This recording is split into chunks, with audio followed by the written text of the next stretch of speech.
Alright, let's do this. Okay, let's see. Part 3.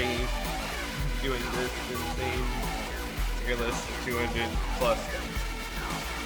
So, fun fact, I actually forgot about it even. Because, I've never gotten them.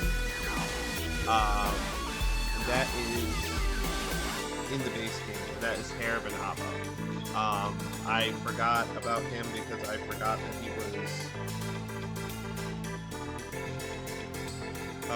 level 31, and I've already kind of passed him because we've been doing him in order of level from lowest to highest, so we kind of accidentally skipped him. Not by much, mind you, only by like we only got the level 33 demons. So like, let me look him up on my phone because I have to look him up online because just a preference, Hair of an Abba is one of 3 demons that you can only get by fusion accidents, so it's entirely RNG if you even get him. So he's very annoying to get through to unlock.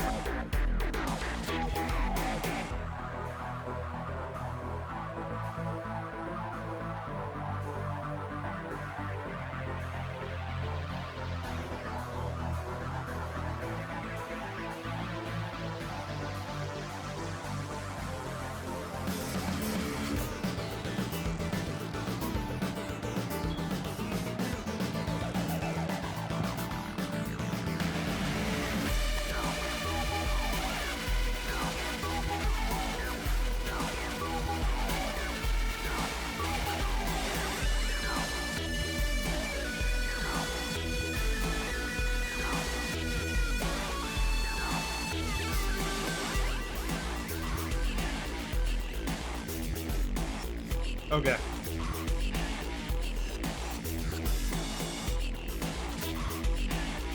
So I'm gonna be quite honest with him. Hair of an Abba is pretty bad. I don't know if he's... Where is he? There he is. Yeah, he's pretty bad. I'm gonna put him in bottom of B. I don't... No, honestly, I want to put him in F. Hair of an Abba has a lot of problems. So, starting off, it's a pain in the ass to get. Let's just be frank. It is a literal pain in the ass to get him in complete. He comes in stat-wise, his stats are pretty weird. He's focused on he has really high agility, and then everything else is bad. Is like only okay to bad. But it's pretty balanced. Like he has 19 strength, 22 magic, 24 vitality, 23 luck. So like kind of like just like meh.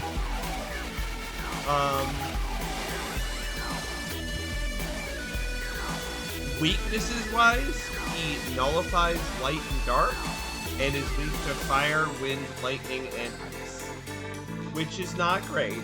It's actually pretty bad. In terms of defensive profile, it's actually really bad. His innate skill is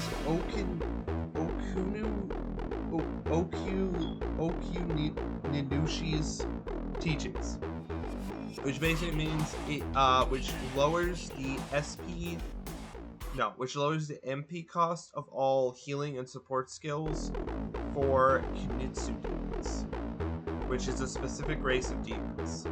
I'll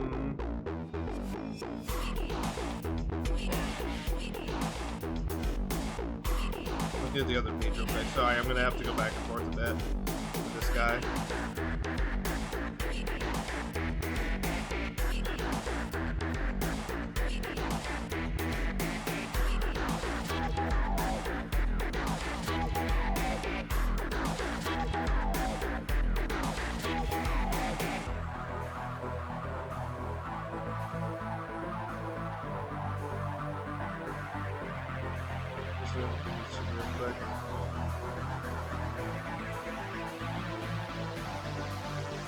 Which is an okay skill.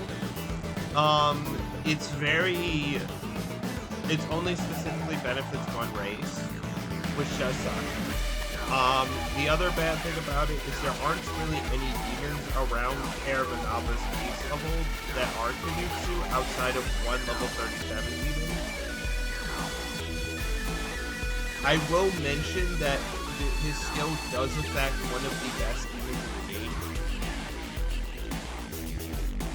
But the level difference between the two of them, two of their base levels, is 19. And so I don't think it's really, it's like an okay, it's like a cool neat thing, but like it's very hard to make work because by the time you get access to that demon, hair is not gonna be good. Well, it's already not good, but it's gonna be even worse. Potential wise, I'm gonna mention the potentials now when I'm on that page. Potential wise, Caravanaga has +1 in ailment, +1 in healing, and +3 in support. And skill-wise... Sorry, I have to look at my phone a lot. For this, because again, I don't have him in the game. I was going to do a luck-based thing before. Okay. He starts with Taunt, Shaw Fury, Masakaja, and Resist Force. And he gets Resist Electric, Fire, and Ice by level. Individually. He gets Resist Electric, and Resist Fire, and Resist. So overall, when you fully level him up, he will resist Fire, Ice, Wind, and Electric, and no Ice and Death. So theoretically, at the end, he has no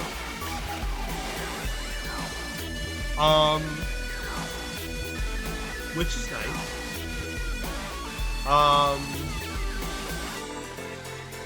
But I think his problem is that starting off, he has 3 weaknesses of very common elements. Which means unless you start, you have to level him up to get to the point.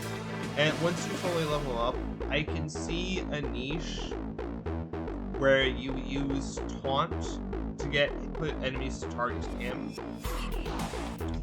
But the problem is that resists don't negate turns, and well, one, Taunt isn't always guaranteed to work. Is you're not guaranteed, demons aren't guaranteed, enemies aren't guaranteed to always target you.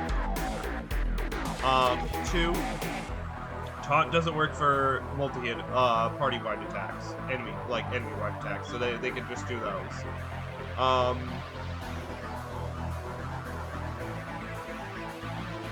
He doesn't resist physical, so they hit you with physical attacks, which is the most common single target attack.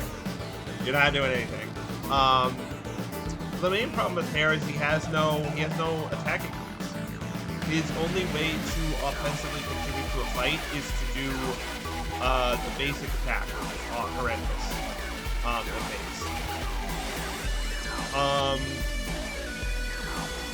His passive ability is he's not the right level to take advantage of it. If he was like level in the high 30s, I would say I would put him in like D at least, because at least his passive ability would have a really good use.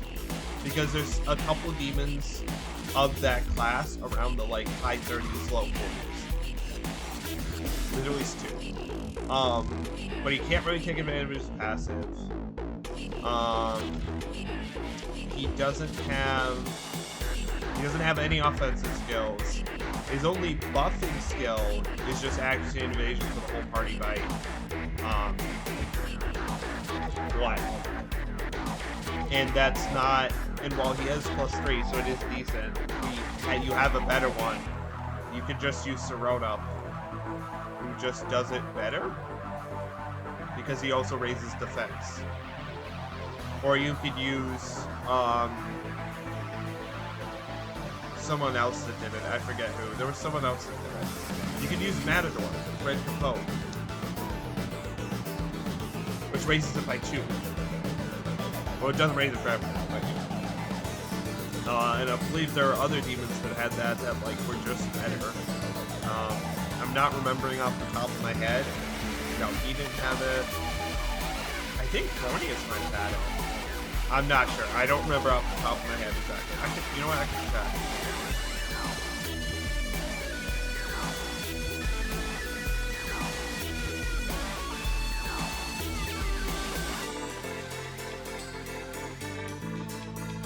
Yeah, you can just use Jitayu. Do just the exact same thing, but it can actually be offensive. Yeah, I don't know. I see the niche that Hair is going for, where you go taunt and you have the enemy attack it, something that has no weaknesses. But I don't know. Its stats aren't good. Like it doesn't have any. It only has a lot of niche skills. It can't do anything offensively. It's not even really good a good support user because it doesn't have a unique support skill. It just can buff your accuracy evasion once per turn, but then once you have max of that, what's it doing? Clicking taunt, because like it only has 3 useful skills. It only has taunt, trap, fury, and raising evasion. That's all it has.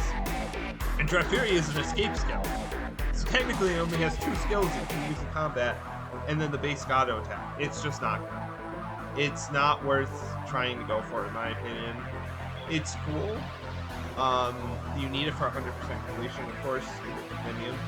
But I think this thing is like you will never put this into like on your team in combat. Like you would never do. Like fusion wise, I will say it has merit because you can give resist skills, and its essence is pretty good for resist skills. But that I'm not taking that into account for this tier list. I'm just trying to gauge how they would do if you put them on your team, mainly, and this thing is one of the worst to put on your team. Like, it's not going to. There are so many other demons that can do its job better at this stage as well, at the stage you get it, and just have offensive potential, or just do other things better. Like, I don't see, like, I see how it can be somewhat useful, but those situations are just distracting and not actually contributing towards winning the fight. Really at all. That another demon could do 10 times. So yeah, he goes in there. I don't think Hair, I think Hair is one of the worst. I don't think he has anything. I think he does have positives. But the negatives far outweigh the positives at this stage. And at this stage, it's like you need something. Like, there's just better options. Like, in everything.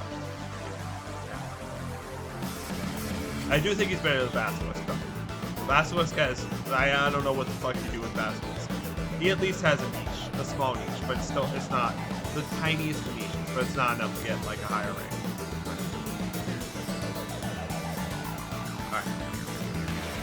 Next is Quetzalcoatl.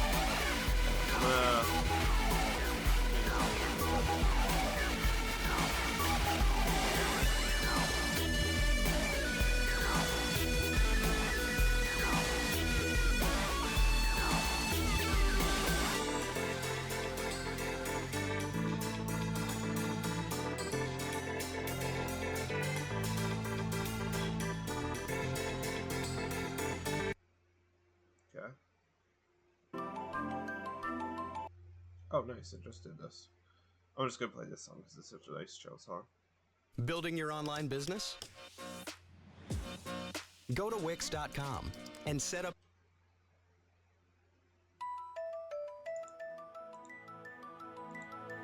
Alright. Next is Quetzalcoatl.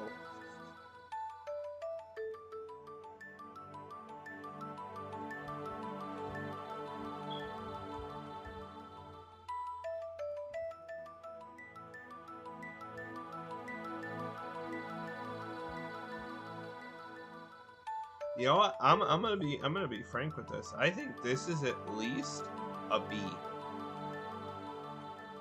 I think this is at least a B. This might be a B plus. Hold on.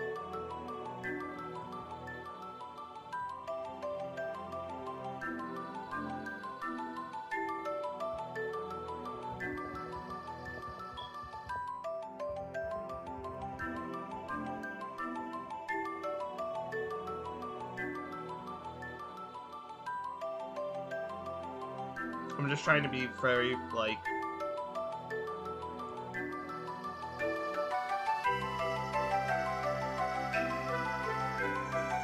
I like this song. Yeah, I think Quetzalcoatl is at least B. I don't know. I think he's at least B.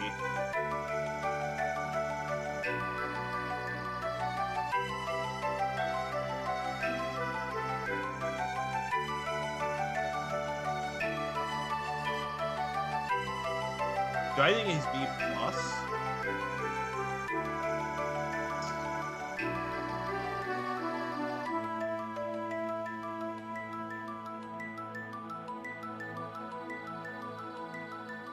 Where is he? Oh, there he is. Found him. I think he's at least B. He might even be B plus. Yeah, no, I think he's the same as, he's basically your next upgrade. He's basically your upgrade to Neja. He's basically the next Anaya. It goes Feng Huang, Neja, and then Quetzalcoatl, in my opinion. Well, no.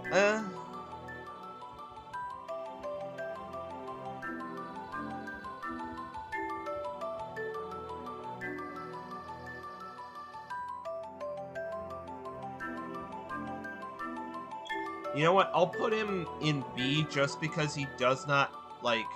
Hold on.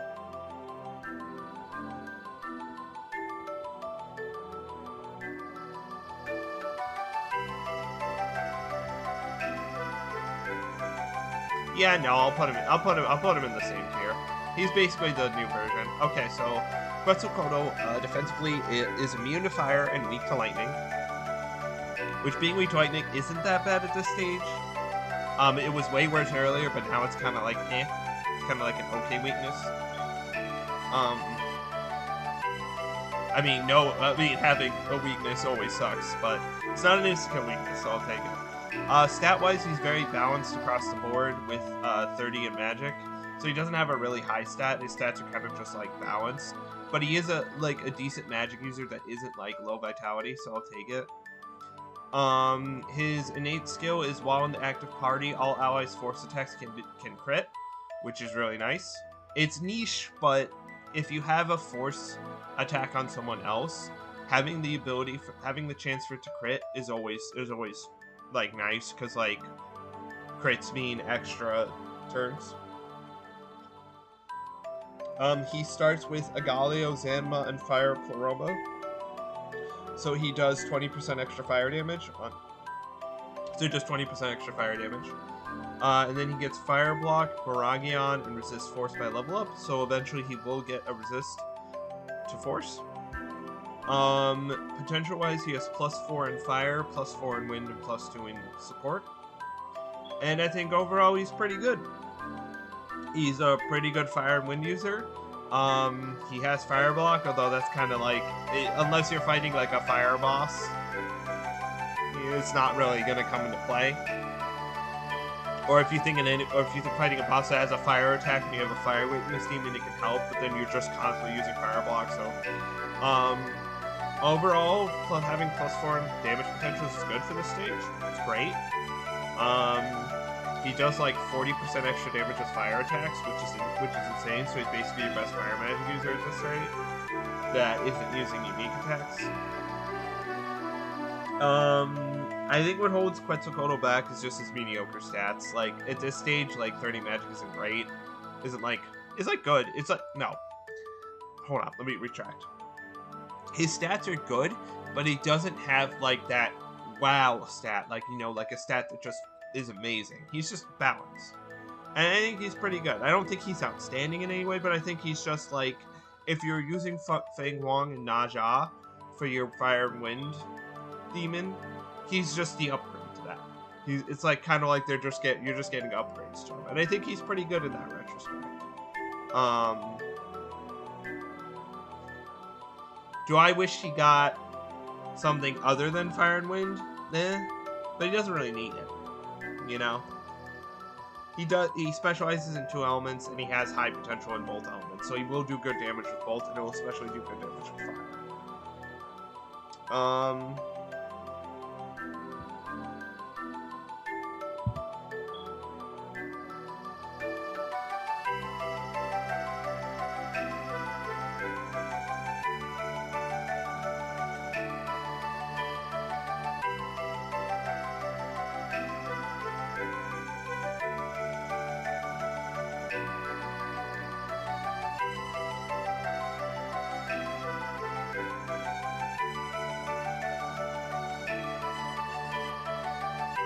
Okay, sorry, I was sticking this quick. But yeah, I think he's pretty good. I don't think he's A because I don't think he's like super amazingly good.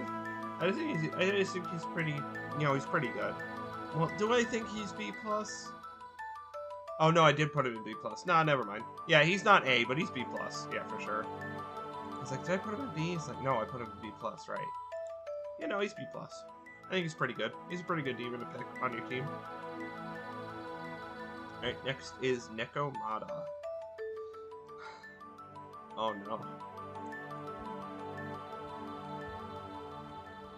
Oh no.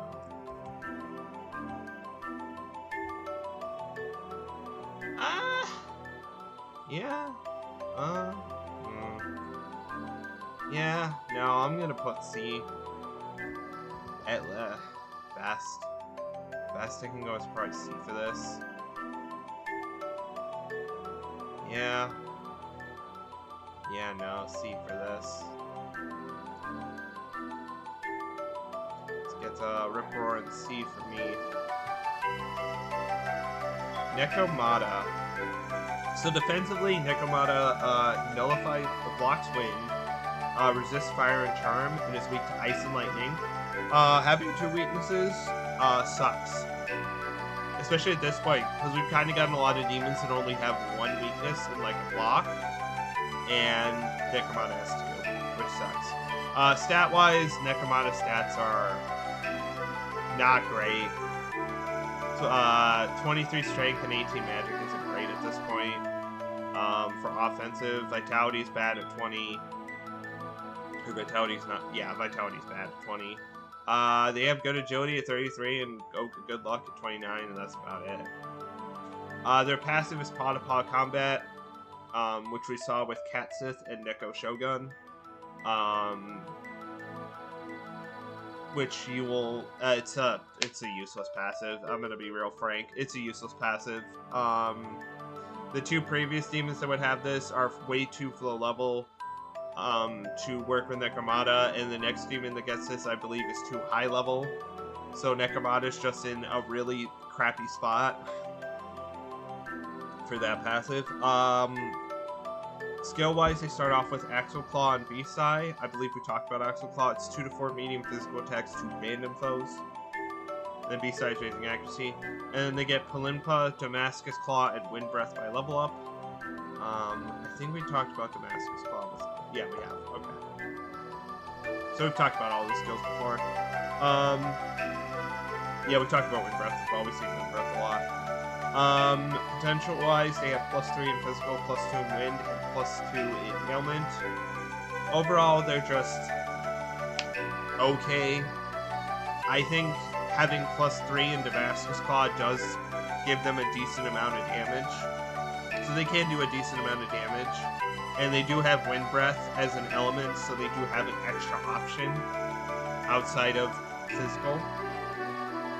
That's like could do a decent amount of damage, although +2 isn't great at this stage for an offensive potential. Oh wait, and their magic's kind of bad. Yeah, but at least it's something. I don't know. It is at least something. Prolimpa's the throwaway skill.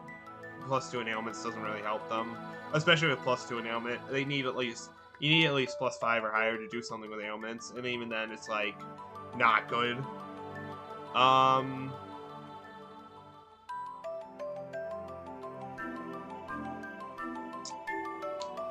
don't know. They're just like, I don't know. Do I put them in C-? What do I have in C-? I think they're better than Piasca. Yeah, I think they're a step above Piasca. Yeah. I'll put them in the bottom of C. Yeah, because I feel like with Damascus Claw, they can do a decent amount of damage. So they do have a decent damage skill, and they are +3, unlike Piasca, which was +2. But overall, they're just okay. I think what holds them back is their low stats, and obviously having two weaknesses. No, you know what? I'm gonna put him in C-. Yeah, no, they go in C-. Yeah, fuck that. They have 2 weaknesses. Like, yeah, no. Having two weaknesses for just a decent Damascus Claw user is not worth. And especially they have a useless passive, so yeah, no. C-. I think if they didn't have 2 weaknesses, I would at least get them C+. Just because Damascus Claw is a good skill.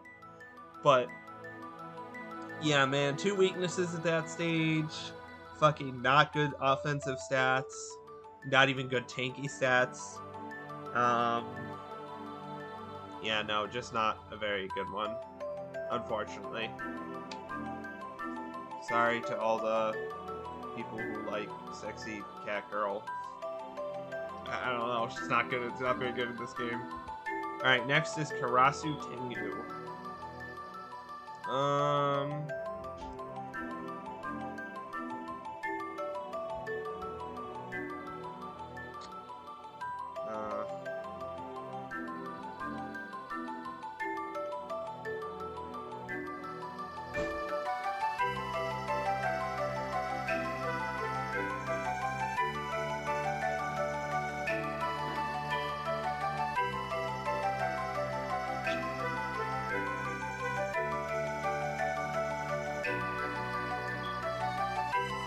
I'm gonna put him in C. Yeah, he's okay. He's okay. It's getting easier to find stuff now. Yeah, I'm gonna put him in, like, mid-C. Karasu Tengu. Defensively, he resists wind and light, and he is weak to lightning. Stat-wise, he's just balanced across the board. He has decent offense. He is okay. He has decent offenses in both. Actually, he's pretty good. He's just balanced across the board. Nothing really like spectacular stat-wise. His innate skill is Gusting Melody. He just increases damage when people strike up when it was in the party. He just increases damage when striking a force weakness. Skill-wise, he starts with Wind Breath and Masakunda. And he gets Puncture Punch, Mazanma, and Light Mana Aid. Mazanma being the medium force attack at all foes. Medium force attack to all foes. Overall, his skill set. And potential-wise, he has +3 in wind, +1 in light, +2 in support. Even though he does not get any light skills. Overall, he's just okay. He's a decent wind user. It's unfortunate he doesn't have any single target wind attacks. Because if there's an enemy that resists or knows wind, he doesn't want to use his wind attacks because they hit everyone or they're random targets. He can lower accuracy and evasion, which is nice, and he has +2 in it. He does have Pierce with Puncture Punch, but unfortunately, he doesn't have any physical potential, so it won't be doing much. His strength is decent though, so we'll be doing a good, like, it just won't be boosted in any way, which does unfortunately hurt him. If he had +1 in physical, that'd be nice, because at least it would do a little bit extra damage, but he doesn't. He has it in light for some reason. Overall, I think he's okay. He's an okay pick. As a demon, if you need a wind user, he does it decently. You need a wind user / supporter, he does it decently. I don't know. He's just okay. He's nothing spectacular, but he's not bad. I wouldn't say he's bad in any way. He's just meh. He's just kind of underwhelming compared to other stuff you can get at this point. It's just kind of like, eh. But he's not bad, so I don't think he should get lower than C. Because he's not, like, there's nothing wrong with him. It's just other things are better, so like, why? Alright. Next is Haridi.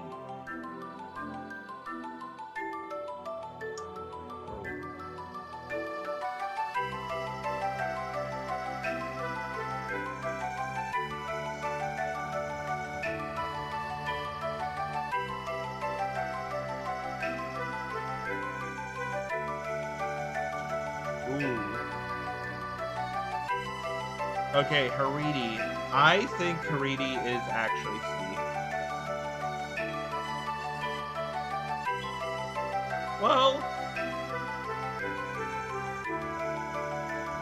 Well, actually, yes.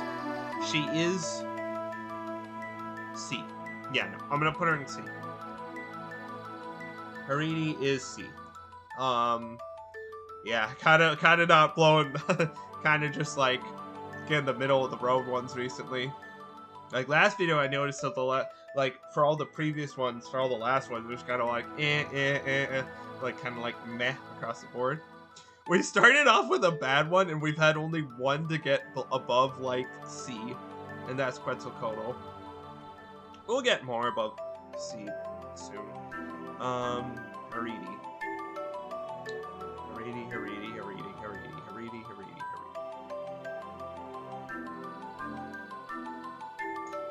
There she is. I think she's C. She's just okay.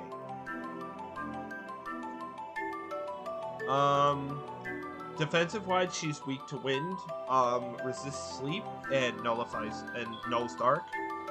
Stat-wise, she's balanced. She has a little bit more magic for a little bit of vitality, but overall, she's just kind of balanced. Her passive is Unending Nightmare. Her innate skill is Unending Nightmare. Bad. I mean, she does have synergy with it. She does actually have some synergy with it, unlike the other ones where it's just kind of like, eh. But it's still not a great skill because that means if you did, she can be the only one attacking something that's asleep, which is just not practical. Skill-wise, she starts with Hysterical Slap, which is the first time we're seeing this. It is 2 weak physical attacks that do more damage if the target is charmed. She also starts with Lullaby, which is a ailment skill that puts all the enemies to sleep, or has a chance to, or tries to. And then she also starts with Diorama. And then by level up, she gets Dream Fist, which is a weak physical attack that does greater damage if the foe is asleep. Recarm and Madoon. And potential-wise, she has +2 in Dark, +2 in Ailment, and +3 in Healing. Overall, she's okay. I think what prevents her from being a much lower tier is the fact that she does have Healing, and she has +3 in it, and she does have Heavy Dark Magic later at +2, which isn't great, but at least it's some offensive magic to take advantage of her magic stat. On lower difficulties, I think she is better because she can put foes to sleep and then do Dream Fist. And she won't wake them up because of Unending Nightmare, which is nice. But on hard, the ailment thing is not gonna work, especially at +2. Like, as I said before, earlier, you need, I feel like, at least +5 to make ailments work on hard mode just because of the heavily reduced chance you have to inflict ailments, or you need, like, skills that do more than just give an ailment or have a really high chance, which she just doesn't have that. But I think she gets C because she can do stuff outside of ailments. She does have healing, and she does have dark magic. I also do wish that she had physical potential because she does have skill that works, that does more damage when the target is asleep, but she doesn't have any physical potential, which kind of sucks. So that does hit her a bit as well. But I think she's okay. She's an okay addition to a team, just because she has healing and dark magic. She's not the best at either, but she's okay. She can serve as both. Like, I don't know.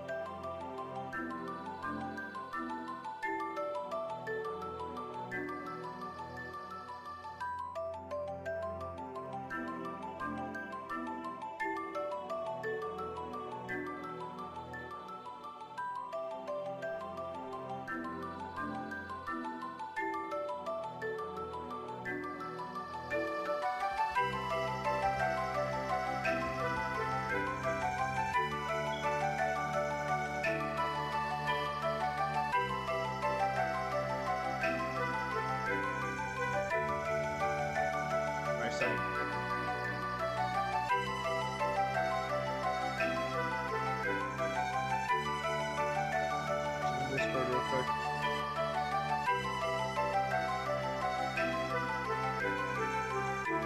Alright, but yeah, she's just okay.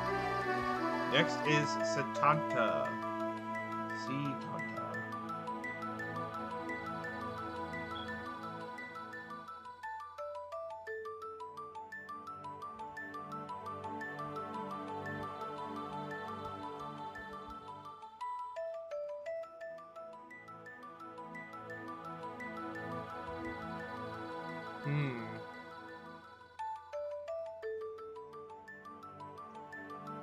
Okay. So there's positives about Satanta. There's also negatives. Do the positives outweigh the negatives?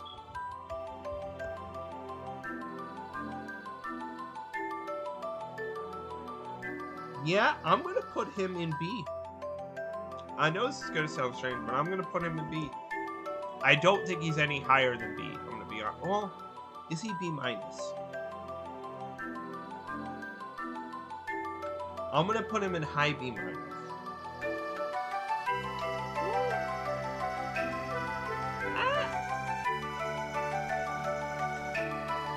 Yeah, no, high B minus. Yeah, no, he goes in high B minus.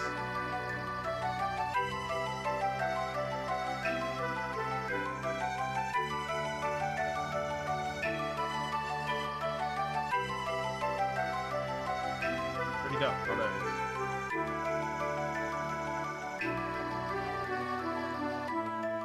is. I don't... Is he B?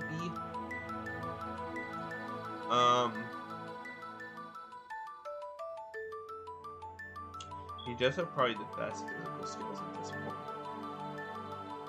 2 weaknesses. No, actually 3.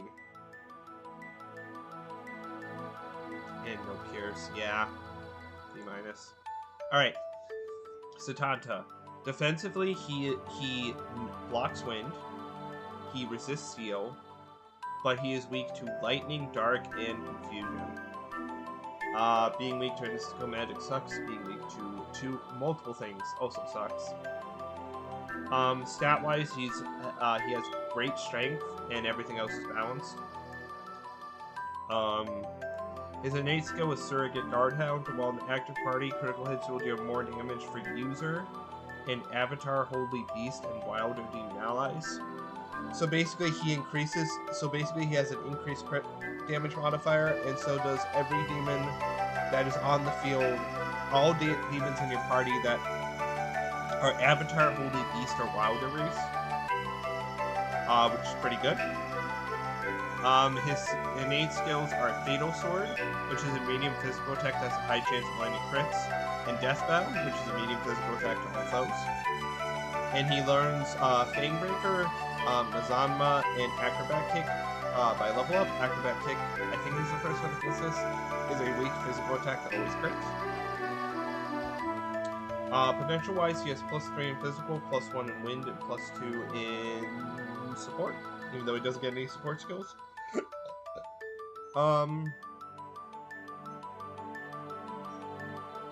You know what? He gets B. No, he gets B.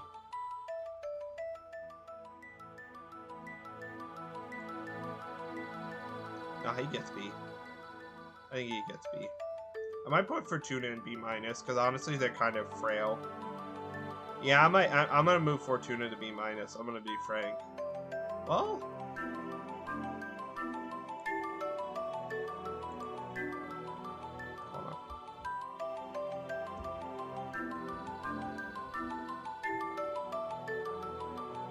Nah, Fortuna has good roll compression at that stage. Yeah, no, I'm gonna pick B. I forgot how good Fortuna's roll compression is that early. Doing 4 things at once is insane that early. Yeah, Satanta's B. Now, let's start off with the bad for Satanta, because Satanta does have some downsides. Great weaknesses sucks. Being weak to mystical magic sucks. Absolutely. Satanta does not have anything outside physical. He has a +1 in an enemy-wide wind attack with okay magic, and that's it. But his passive is great, and he has the best physical skills at this point. Out of any other demon we've seen so far, he has the best physical skills hands down, and he has +3 in physical. I think that overall gets him at least B, because like there's no other like if you want a physical demon, your next best bet is I think Jotairu with critical aura. Matador, which is like 8 levels down from here. No, I think 9. No, 8. Or like Black Slime. Like, nah, like there's no real like other better physical dudes except for him. Does he deserve B+? And I think no, he doesn't deserve that.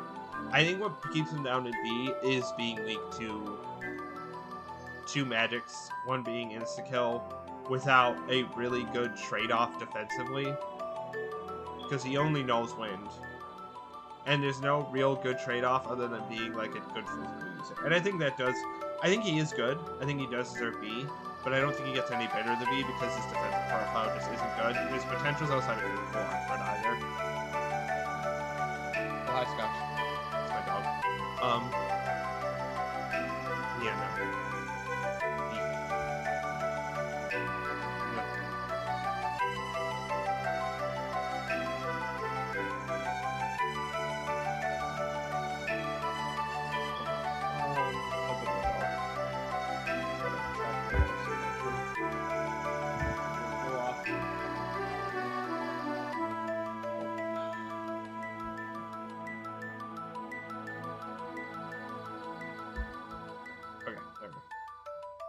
That's gotcha. Alright. Next one. Pravati. Alright. Pravati. I'm gonna be real frank with Pravati. Pravati's A. At least. My first playthrough, I didn't see the point of Pravati. But my hard playthrough put Pravati in a whole new light for me. I'm gonna put Pravati in A. I'm gonna be for real. Best healer at this point in the game? Hands down. Hands down. Best healer at this point in the game.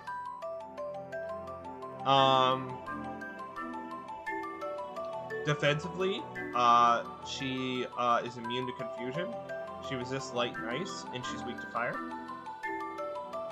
Stat-wise, she has high magic, good agility and luck, bad strength and vitality. Standard for healers. Her passive, her innate skill is light gestalt. It just increases the damage if it uses light attacks based on light potentials. Skill-wise, she starts with Media, Matarunda, and the first demon to get Bowl of Hygeia. What Bowl of Hygeia does is it is a charge effect where your next healing skill will heal more and overheal if possible. And it allows it to heal above max HP, I think to a certain percentage of health. I think it's like you get an extra like 20%. If it overheals. And then she gets Heal Pleroma, which increases the effect of healing magic by 20%. Bufala and Mahama by level up. Overall, she is straight up the best healer at this point. Oh yeah, and potential-wise, she has +2 in light, +4 in healing, and +3 in support. She's just the best healer at this point. +4 in healing is absolutely bonkers. That's like late game levels of healing potential. And +3 is nothing to scoff at either for support.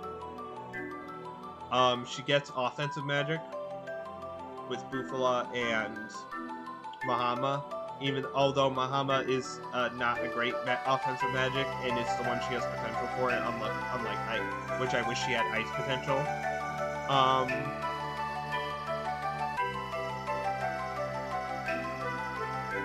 Does she get A+?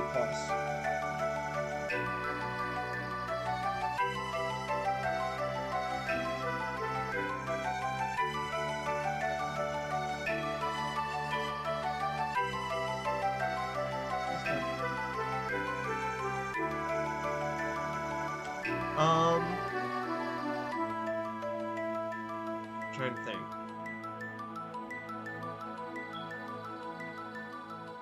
I mean, yeah, I think she might.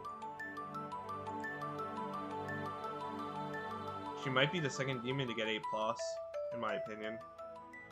Yeah, no, just because of Bowl of Hygia. She is the best healer at this stage, and she is, like, the best healer for a while. The only ones that compare to her, I think, for a while are Dude and Sakura. That's about it. But yeah, she's just really, really fucking good. She's a really good healer. I think because of her potential, too, it's just insane. Yeah, she gets A+. I think she is one of the best additions to your team, especially on higher difficulties, because she is just an amazing healer. She doesn't need to do damage. She doesn't need to do damage, but she can deal damage pretty decently. And she just is an insane, like, she just is one of the best healers in the game. That's it. Heal Plurima makes her heals better. Bowl of Hygia can mean she can overheal and basically heal you to full with just media, which is insane. She has Madarunda to lower the enemy's attack. She has offensive magic in Bufala and Hamina, and even though they're not great, it's a medium magic attack, at least. She has offensive potential, so she isn't just relegated to healing or support. She can do stuff. It's just like, yeah, A+. I don't think we've seen a demon this good since Matador. That's just really, really solid addition to the team and can last you several levels. Yeah, I just think she's really, really good. I didn't use her my first playthrough. I used her my second playthrough, and I used her for a long-ass time because she was just really, really good at healing, and she helped me through some really hard fights. Yeah, A+. Lamia.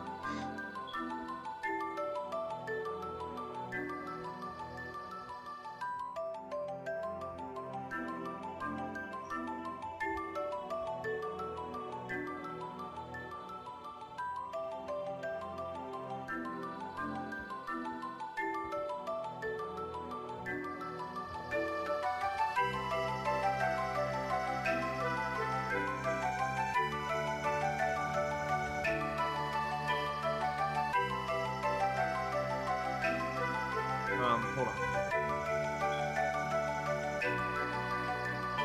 Alright, sorry for the pause. I went to bring my dog upstairs and went to order food. Anyway, we were talking about Lamia.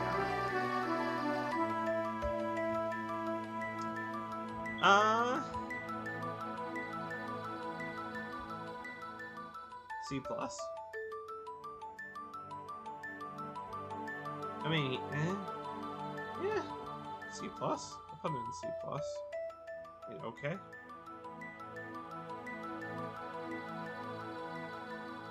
I don't really know. My brain is kind of like, when I start doing these tier lists, my brain starts like, after a few, my brain starts like flatlining, and I start like trying to put stuff with other stuff, and it's just like, my brain just like, you can't compare these two, you idiot. And then my brain just goes like, no, you have to. It's like, oh, I don't know what I'm saying. Precious. I don't know. I will put her in C+. I don't think she reaches B tier. B tier is kind of like the really good shit. She's just kind of like, okay. Lamia, defensively, she is weak to Ice and Mirage. She resists poison, and she blocks lightning. Stat-wise, she's balanced across the board. Nothing really spectacular, but nothing really like too bad outside of strength. Her innate skill is Burden of Talent. While in the party, all allies that have ailments take increased damage, but have a higher chance of inflicting ailments is bad. Skill-wise, she starts with Zionga, Life Drain, and Bakagama. And she gets Resist Dark, Steel Needle, and Madoon by level up. which Steel Needle is the upgrade to the other Needle one. It is 1 to 4 medium physical attacks to one foe, and it has a high chance of landing crits. Potential-wise, she has +3 in Lightning, +2 in Dark, and +3 in Ailment. Overall, she's pretty decent. She is weak to an element in a status condition, which sucks, but you deal with it. She has medium lightning damage with +3, which is great. She has +2 heavy with heavy dark, which is not the best, but like it's good, decent at this point. The ailment is kind of a throwaway. She has a good physical skill, even though she doesn't have any physical potential. She has a way to regain HP with Life Drain, even though she doesn't have any almighty potential. She has a lot of options. And I feel like she does at least all of them somewhat decently, except probably Life Drain or the ailment, but you know, she's decent. She's not a bad choice, I feel. There are plenty of worse options, and there are plenty of but there are also better options. Overall, I think she's just okay. I think she just edges out C just because she does have a wide range of good skills at this point. It's just she doesn't have anything really that like stands out, you know? Yeah. I don't know. I don't have much to say about that, you know. All right, next is Zhao-Choten, the first of the 4 Heavenly King demons. There's only 4 of them.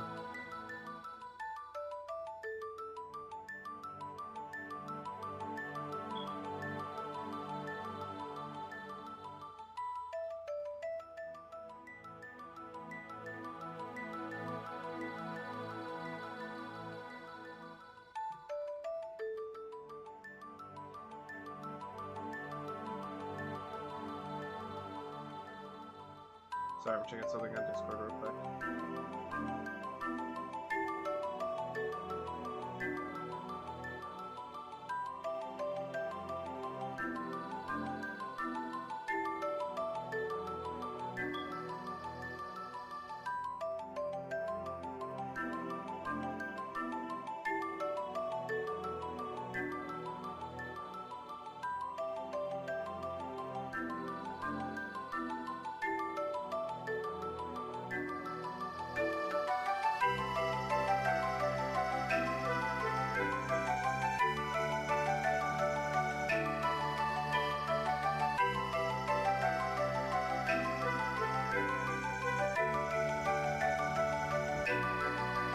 Alright, anyway, sorry, I was checking Discord real quick. So Zhao-Choten, first of the 4 Heavenly King.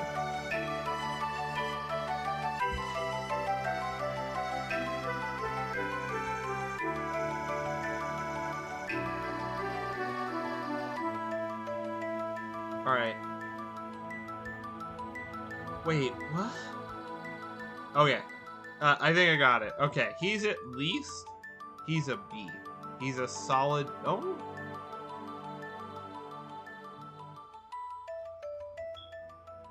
You know, now that I'm thinking about it, Satanta is 1 level below Zhao.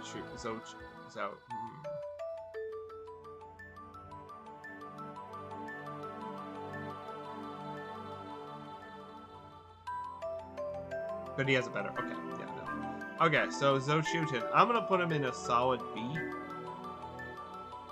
He's got some weird quirks about him, but he's a solid B. He's also the last of the demons alphabetically, of the normal demons, because he's ZO. Yeah, he's a solid B. It's good. All right, Zhao-Choten. I don't know how to pronounce this guy's name.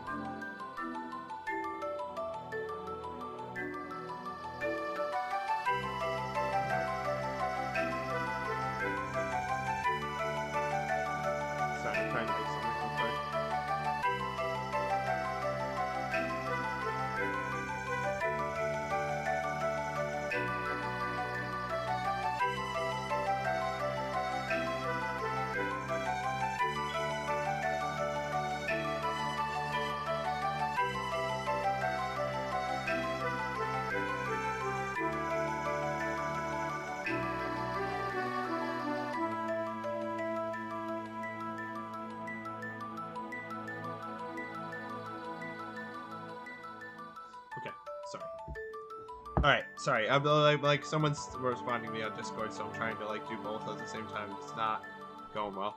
I get distracted. Also have to check my food order.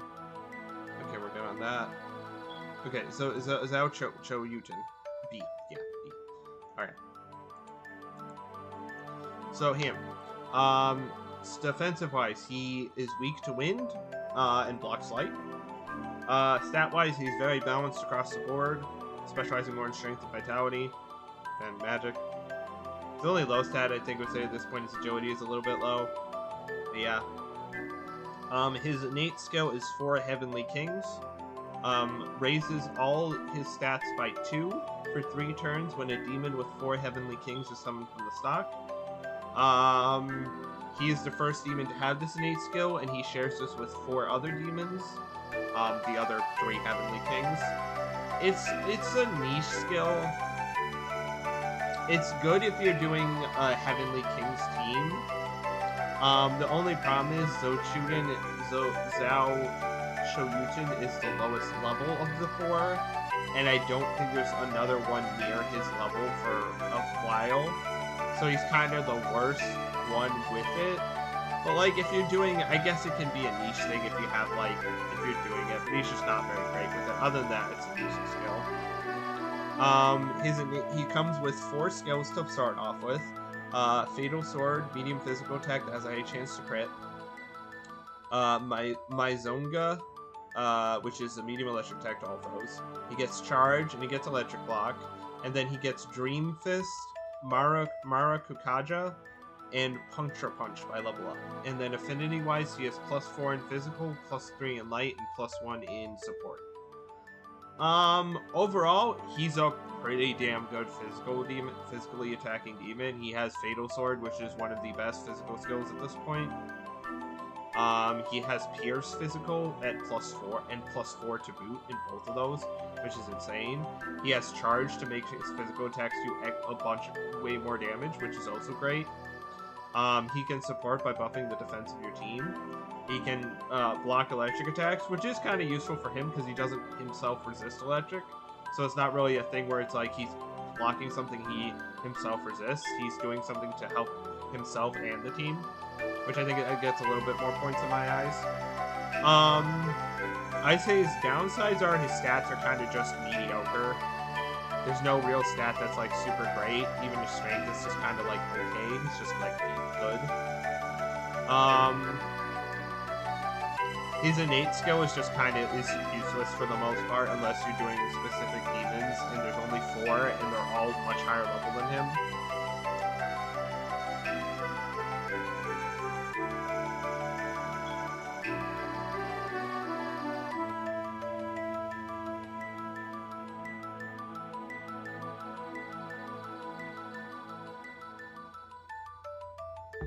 Alright. And I think the other thing that makes him not higher rank on the tier list for me is his potentials. For his base skills, if he had +3 in electric, I think he would be A. At least. Maybe even A. Yeah, he would be A at least. But he has +3 in light instead. But he learns 0 skills revolving around light. I feel like this is this is like a glitch. This feels like a bug. This feels like wrong somehow. Because he has an electric skill, but his +3 is in light. It's so weird. I feel like if he had a light skill instead of an electric skill, I feel like I put him in A. But I feel like just because his potentials are so weird, and I feel like his innate skill is useless, and his stats are not like super spectacular, I'd put him in B. I think I put him in B, right? Yeah, I put him in B. But he's still a good demon to pick. If you put him on your team, there's nothing he'll do work as a good physical demon. I just think he has missed potential. But ironically enough, he does have this potential because he has +3 in the wrong stat, I feel. But yeah, ironically enough, I feel like he could be better. He just doesn't. He's just missing that like little bit to push him into like A.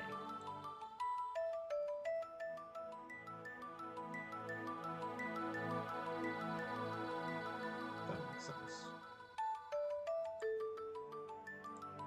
All right, who is next? Ooh, next is Hellbiker. Ooh.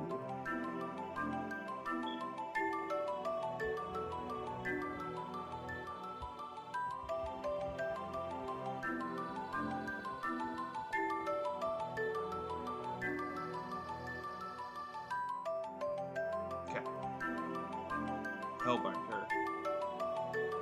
So, Hellbiker.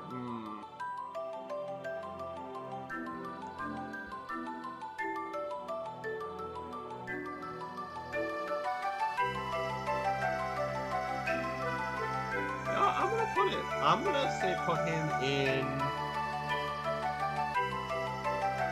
Do I think he's A?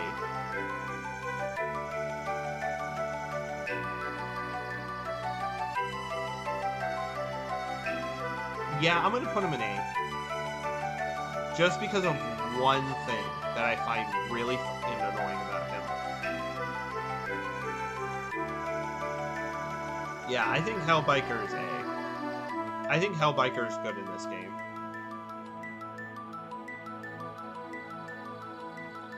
Alright, now Hellbiker. So Hellbiker, defensively, he blocks fire and wind, resists light and dark, and is weak to ice. Which defensively is great. That's amazing for this point in the game. 2 nulls, 2 resists for 1 weakness that isn't even an insta weakness, like... Stat-wise, he's just kind of like average across the board, except his agility, which is 34, which is high. Which is really high for this, quite high for this point. His innate skill is Speed Star. Attacks, including magic, may become crits against foes with lower agility than him. And he has pretty high agility for this point. Not really anything else will have nothing below his level will have higher agility than him in terms of enemies, and only very few things will have higher agility than him at higher levels for quite a bit.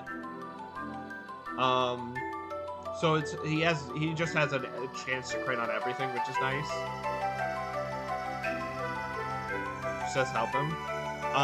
Hellrider comes with 3 unique skills, and he starts with all 3 of his unique skills. His first is Hellspin, which is a heavy physical attack to all foes. His second is Hell Exhaust, which is a medium force attack to all foes that removes buffs. And then his last one is Hellburner, which is a heavy fire attack to all foes, and despite it not saying it, this is considered a physical attack. Even though it doesn't say it is, I think someone told me that it is considered a physical attack. Even though the game doesn't tell you at all, which is annoying. And then for his learned skills, he gets Fire Pleroma, Life Aid, and Great Life Spring by level up. This is the first even to get Great Life Spring. This increases his max HP by, I believe, 20 or 30%. It's one of those two, I'm pretty sure. I'm not exactly sure which one. But I think... I want to say it's 30. Because I want to say it's 30%.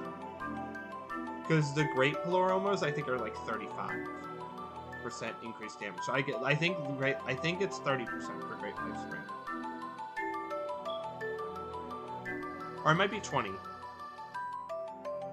It's either 20 or 30%. Either way, it's great. Potential-wise, he has +3 in physical, +4 in fire, +4 in wind, and +2 in ailment. Even though he can't cause any ailments, I don't know. It's the exhaust on his motorcycle. I don't know. Hellrider's great in this game. He's very funny. He says "ooh ooh" a lot. So take that how you will. His passive skills are all really good. Fit well with his playstyle. He has a lot of his unique skills are really good. All of them, unfortunately, all of them are enemy-wide attacks, so he doesn't have any single target. But they all do great damage, and they're all really good skills. He has great potentials in all of them. Great Life Spring makes him very tanky, and his defensive profile is insane for this point in the game. You could also give him, I think, Resist Ice through like essences. That I can't. That I'm not gonna count that for him. He's very tanky at this point. Just keep him away from ice attacks, and it'll basically like last for a long time, especially with Great Life Spring.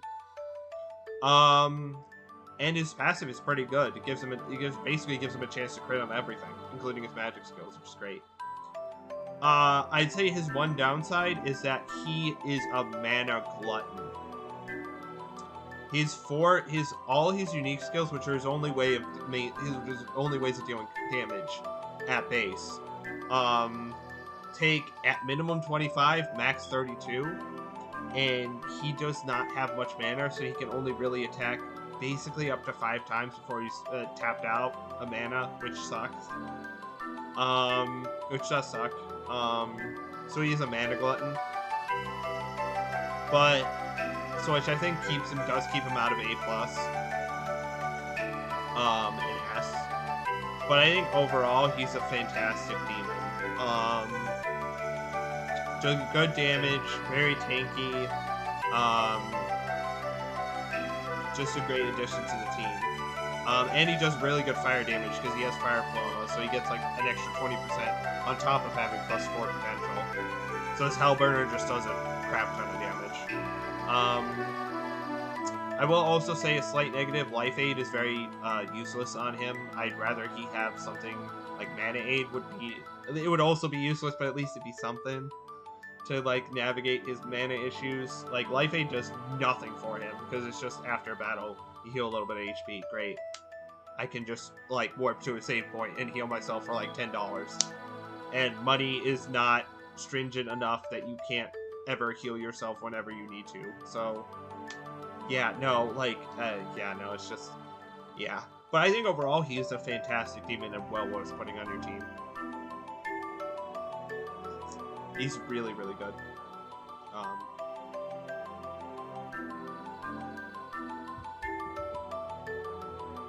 Yeah, he's pretty good.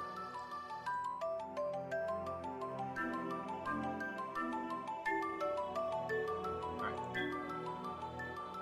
Next is Eligor.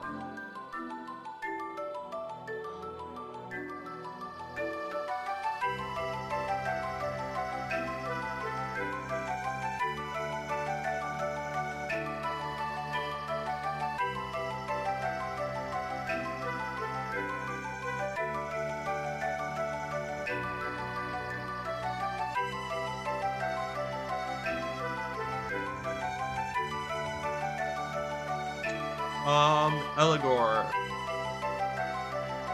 I think he's C+. He might be B-. No. Nah, Is he B-? Yeah, I'll put him as B-. He's either B- or C+, honestly. Eligor, yeah.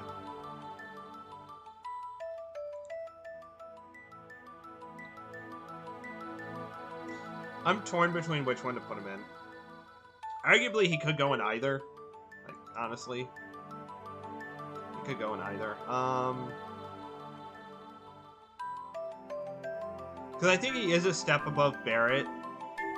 I do think he does have merit. Yeah, I'll put him in B-. I'm trying to think of what you get around him. Yeah. Well, nah, he's very similar to his other count. He's C+. I don't think he's the echelons of B. I think he's very much C+. I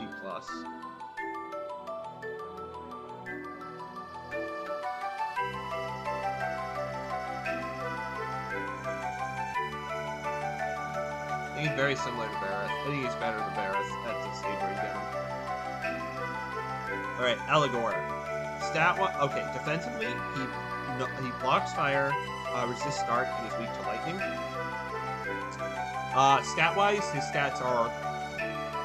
He has great strength, great vitality, everything else kind of bad to mediocre. His innate skill is physical just out. He increases the damage of his physical attacks based on the physical skill potential of allies in the active party. So if you have a physical main character and another physical user on the party, his physical attacks go up by quite a bit, I think. I don't know how it works, wise. His starting skills are Dark Sword, which is 2 medium physical attacks to 1 foe, and each one has a chance to inflict Conceal. Blight, which is 2 to 4 weak physical attacks to random foes, and each one has a chance of inflicting poison. And Riverama, which we've talked about earlier, which increases encounters and prevents people from running. And then by level up, he gets Agalio, Restorer, and Master Kukaja. Potential-wise, he has +3 in physical, +2 in fire, and +1 in support. Overall, he's pretty good. He's a pretty good physical user. I will say, I don't think his physical skills are weird in that they cause ailments, but like they're still decent. They're like decent damaging physical skills that just have a chance to inflict ailments, which is nice. They won't probably cause ailments very likely on hard just because he doesn't have any ailment potential. He has a Galio for units that resist physical, but his magic is awful, so he won't be doing much damage, and he's only +2. And then his +1 support only goes for Riverama. No, it goes for, and he does have a support skill in Master Kukaja, which can help your team. I was about to say he only has it for Riverama, which is useless, but it's just pretty much fucking useless, but yeah. He has Restore, which doesn't really help him. I guess it helps him somewhat in that his skills technically, if he crits, cost 10 mana less than they normally would, but it's not that big a deal. Overall, yeah, he's basically the upgrade to Barrett, who we saw much earlier. Very similar design-wise, where he's a dude on a armored dude on a horse with a spear. Even most SMT games, he's just a straight-up upgrade to Barrett in almost every way, and yeah, he's just a better Barrett at this. He's just a better Barrett for a later point of the game. He's not like, he does have flaws. I feel like he does have decent physical potential, but his passive skill is reliant on other team members having physical potential and having good physical potential. But yeah, he's just a physical beat stick that has good strength and good vitality. I think what keeps him like, I think what argued me with B-, maybe putting him in B-, were his stats just being good. But then I realized, then I saw his skills, and his skills are very weird. In that his physical skills are good but not great, and then he has the weird magic skill, and then like his like, I don't know. I think he's okay. I think if he had a slightly better skill set, he would be B, but I think his skill set is just like kind of in a weird spot where it's just okay but not great, and it's just like his passive skill is okay but it's situational. I think what carries him though is his stats, and like defensively he's not bad either. So yeah, he's pretty good.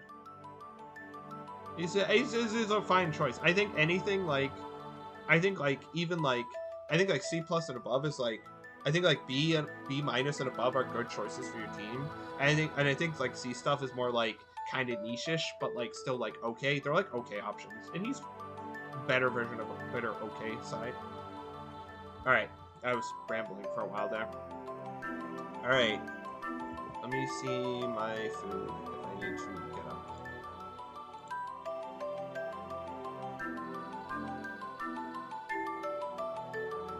Okay, I got 10 minutes. Unless it somehow changes. Okay. Next is Sukuna Hikona. I'm gonna be for real. I'm not a big fan of this one. I'm not a big fan of this dude. Well, now that I'm looking at it, I'm kind of seeing... I was never a big...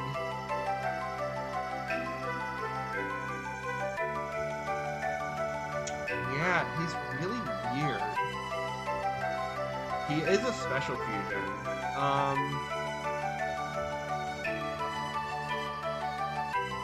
I don't know. Hellrider was a special fusion as well, but I just didn't need to talk about his other skills he gets.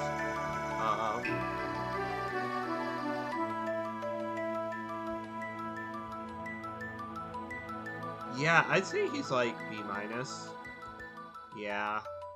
I'll put him in B minus just because, like, because I've tried to use him and, like, I haven't found him to be as good as I wanted him to be, but I see on paper what he's going for, and I think it can work. But I'm also going, yeah. So I'll rate him higher than I probably normally would. My brain is telling me that, like, hey, yeah. Where is he? How hard is it to find a man on a leaf? How hard is it to find a goddamn man sitting on a leaf? A, B, C, D, E, F, G, H, I, J, K, L. So before L.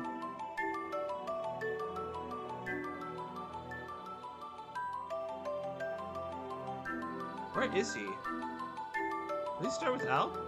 No, he starts with S. Why am I thinking he starts with K? Or, yeah, he's down here. Alright, I'm gonna put him in B minus. He's probably the last one I'm gonna talk about before I get through my food. So Sukuna Hakona. Sukuna Hakona, right? Defensively, he blocks ice, resists light and dark, and is weak to electric.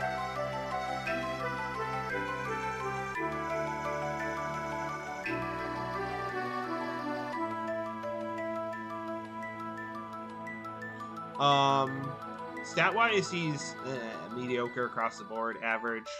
28 strength, 30 magic, 26 vitality. Yeah, it's just average across the board.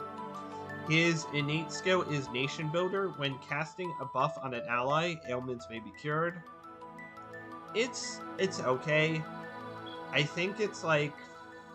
It's probably like 50-50. So it's not like a guarantee. And it's not something to rely on. But if a character has an ailment and you can buff them, you might get lucky and not have to waste, like, curing the ailment with someone else. So it's, like, okay. He comes with a unique skill in Eternal Blizzard, which is 3 to 6 weak ice attacks to random foes. It's a slightly better, Frost Breath. In that it has 1 more minimum attack and 1 more maximum attack. So instead of 2 to 5, it's 3 to 6. The other skills he comes with are Fatal Sword and Madarukata, which is raise attack of all allies. And then through level up he gets Hellish Mask, Light, and Charge. This is the first time we're seeing Hellish Mask. On a demon, Hellish Mask increases the chance of getting insta-killed or afflicted with ailments. This is not very useful on lower difficulties, but on hard mode, and especially Godborn, this is very nice. Insta-kill and ailments are a pain in the ass on hard mode. So having a reduced chance of getting these and being afflicted with these is a nice thing. Potential-wise, he has +2 in physical, +4 in ice and wind, and +3 in support. Overall, I think his skill set on paper is pretty decent. Blight's kind of a throwaway skill, but he does have a good physical skill in Fatal Sword, and he does have Eternal Blizzard. And he also has Charge, so he can charge Fatal Sword to do quite a bit of damage.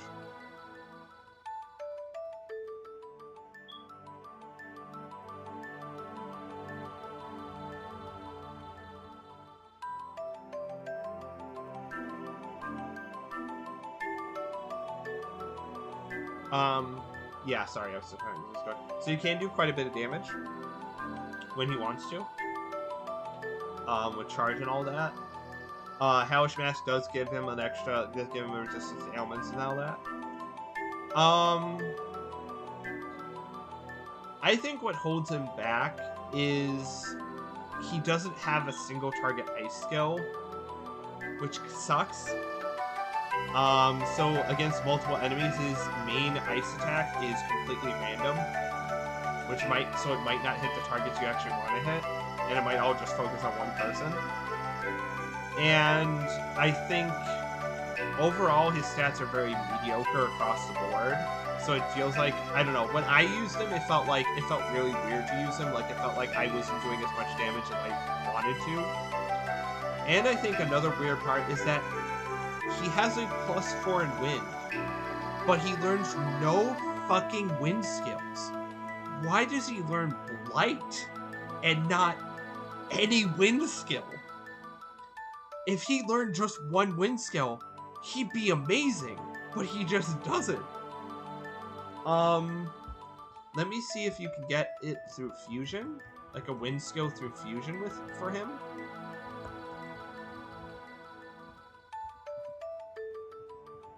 No, none of the demons that level up that fuse into him have learned wind skills. What the fuck? That's okay. So that's a bunch of bullshit. You can't get single target ice attacks. You can't get Bufala. You can't get Bufala from a special fusion though. So technically, he does have access to Bufala, which I think is nice. But I think overall, he just like he looks good on paper. But I think in practice, he's not that great. I think in practice, he's just kind of mediocre. And I think having +4 in wind but not learning any wind skills is a crime against humanity. But other than that, I think I have to give him at least B-, because on paper, he seems pretty decent. And I feel like he can do decent damage. And he has a passive skill that can be somewhat decent.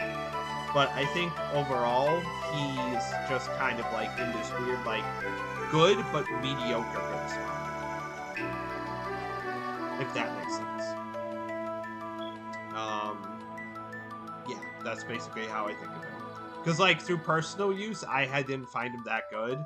But I feel like he at least deserves B-. Just because he does have a pretty good skill set outside of Blight and not learning a wind skill. Yeah. Anyway. Alright, we're back. After a few, like an hour of eating.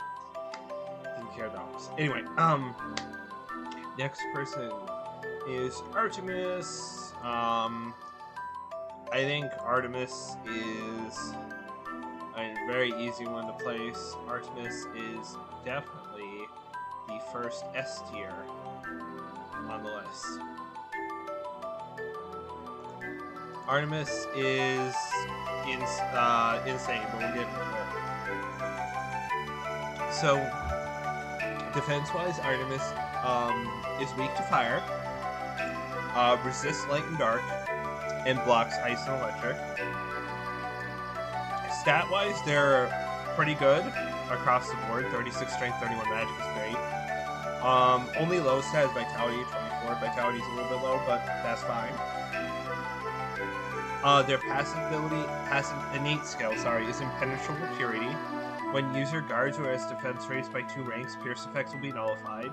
This is really fucking good. This is a really good innate skill.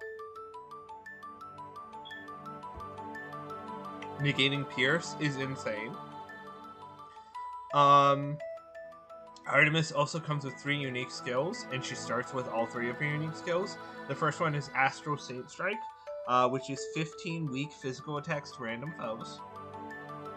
The second is Head Crush, a medium physical attack that has a chance of inflicting confusion.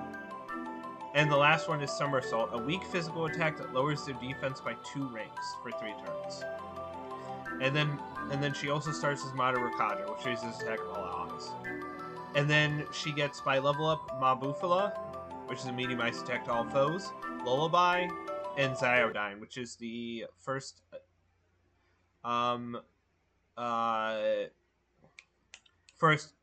sight of a heavy electric skill.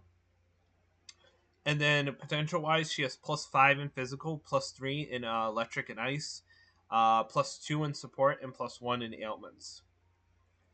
Overall, Artemis is a excellent demon in this game. Bordering on broken for the point in time in which you get her. That's fine. I didn't need it anyway. She has good stats, insane defensive profile, up there with Hellrider. She has basically the same, except in different areas. She has the best passive ability that we've seen so far in a demon. Um, she has an insane move set. The only weak skill being Lullaby. The only weak one being Lullaby, but having 3 unique skills and 2 of them being some of the best skills in the game, and or not, if not in the game, at the best at this point in the game. She has a skill that basically minimizes an opponent's defense. So as long as they don't null or reflect physical, she can just lower an enemy's defense to the minimum, which is great. At base, because she lowers it by 2. Astral Sting Strike is a great DP. Is an amazing skill that does a fuck ton of damage. And each individual hit can crit. She comes with a heavy electric skill, and she can do it pretty well. Later on, she comes with Ice Skill. Her potentials are insane. +5 in physical is absolutely nutty for this early. For this point in the game, especially with physical.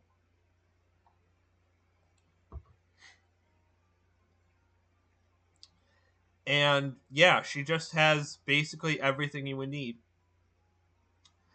Great defensive profile, good stats, great skill set, good really good unique skills, great innate skill. Like, she's everything you would want in an summonable demon for this game. She's the first S rank. She has very few flaws. If anything, her flaws are that she comes early on in the game, so she has problems late game. Just because, like, her stats are just going to be lower than demons you obviously fuse later in terms of, like, health and mana. But overall, she's, like, she's really damn good. And she has a unique skill thing that only she can do, which is negate Pierce. No other demon can negate Pierce in this game except for her, which is really insane. And overall, she's one of the best demons in the game, I think. The only caveat being she's not as good as some of the other bonkers, the other S tier demons, because she comes so early. So she's like an S tier early to mid game demon, and not an S tier late game demon, when most of the S tiers are late game.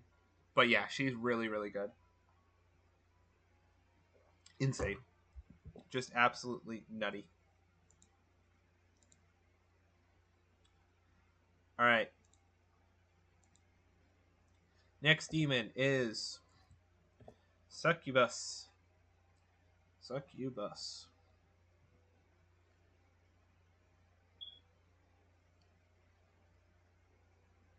Well, I guess I don't need my headset anymore because my internet's not working. Hold on. I'll remove this so I can actually hear the video I'm playing, so I don't have to have it on super loud volume for you guys. I'm going to be playing stuff in the background so I can listen to stuff. Sorry, I lost internet, so the music is going to go away for the time being. Alright, so, sorry, I'm trying to get this talking.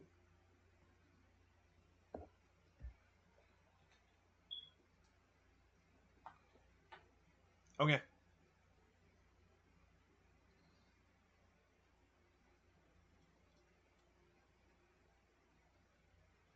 Next is Succubus. Okay, let me look at Succubus.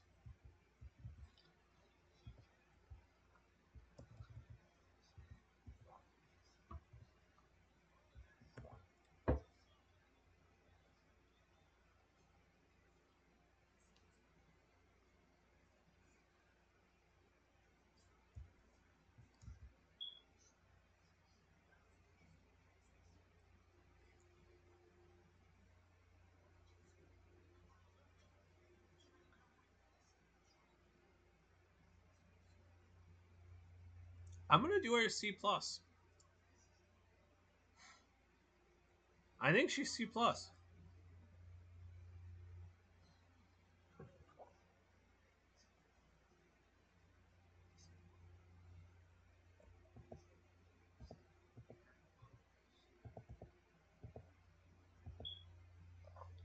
Yeah, no, C+.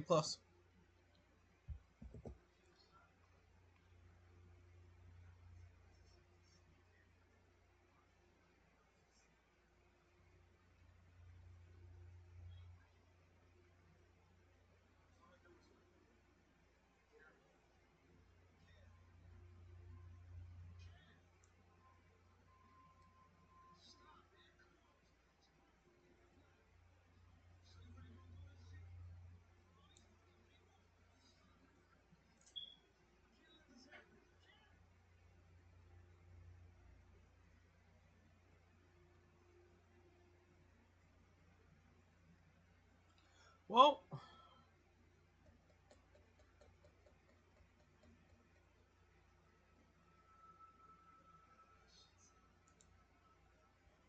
hmm.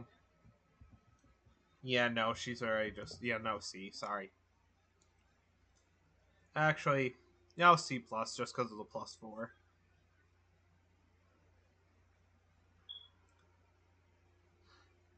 Sorry, I'm watching real quick.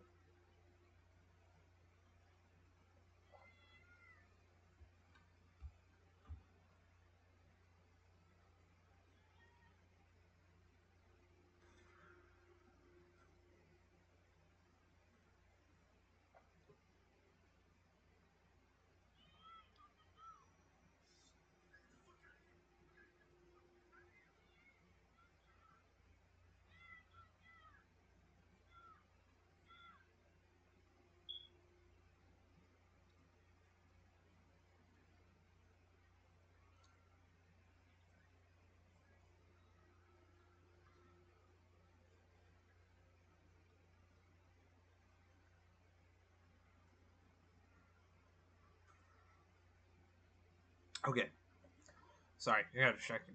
Okay, second best. I think it's C plus. Defensively, she is immune to charm, sleep, and ice. She resists fire, and she's weak to light. So weak to an insta-kill magic sucks. It always sucks. But they are immune to an element and to status conditions, which is nice. Um, Stat wise, they have great magic, decent agility and luck, and then bad strength and vitality. Their innate skill is allure. Oh, and the active party may step forward during the teaming negotiation and ensure lesser demands. Same as Lilim. No, not Lilim. Yeah, Lilim. I think it was. Yeah, Lilim. Skill wise, they have Bufala, Spirit Drain, and Masakunda as starting skills, and they get Sexy Dance, Donum, Magic High, and Great Curse Siphon by level up. This is the first time we've seen all three of these.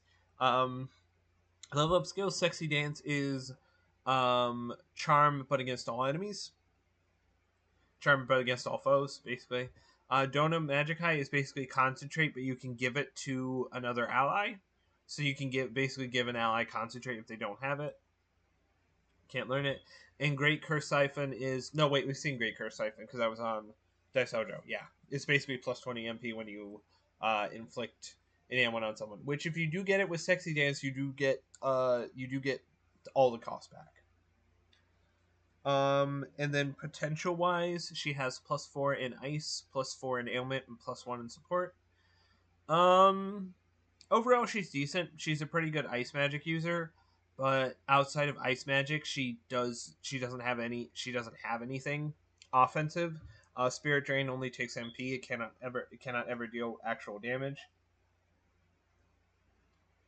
And again, ailments aren't that great on hard mode unless you have like an insane ailment score, and she only has +4, which is still good, mind you. It's just not, in my opinion, probably good enough to get ailments consistently. Donut Magic High is interesting. It basically gives concentrate to another user, but it's a little bit. I mean, it can be helpful if you have like a magic user that you want to just keep using. So it can be useful in that regard if you have a support demon, but overall, it's kind of niche. I mean, it can be good. Potential wise, it can be really good. I'm not gonna say it can't be really good because it can be pretty good.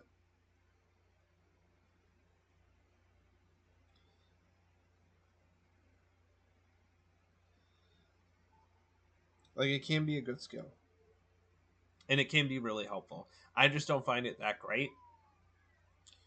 But it does, I guess, save slots on other demons if you don't want to have charge or concentrate. And it does help with demons who don't have that. But I think overall she's C plus just because the only way she can deal damage is with ice magic, and only one ice spell. And if the enemy resists or nulls ice, she's basically relegated to She's completely relegated to either charming them, which doesn't really work on hard, lowering their attack, or buffing another magic user on your team. Which I think gets her C plus, because I think if she only had ailments other than that, she'd be like much lower. And I will put her at +4 is pretty good, so I will put her up higher. Yeah, I think she's okay. Next is Narcissus. Oh.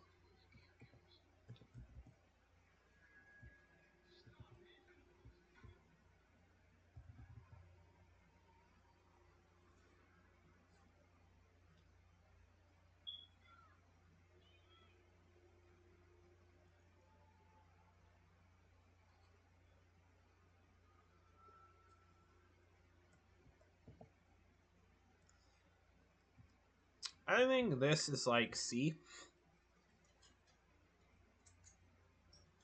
I think Narcissus is C. No. Nah, I'd say C minus. Probably. No. Well.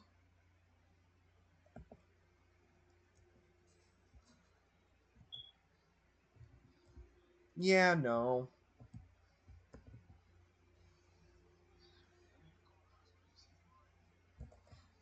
Yeah, C minus.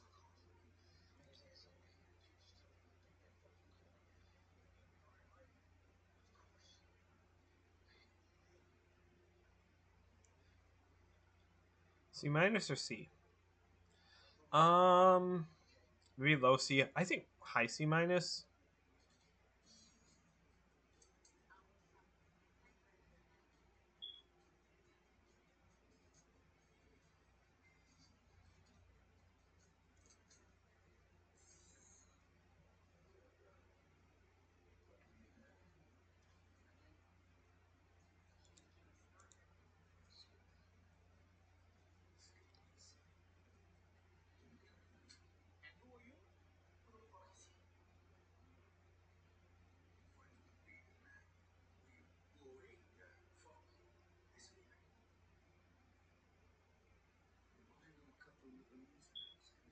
Okay.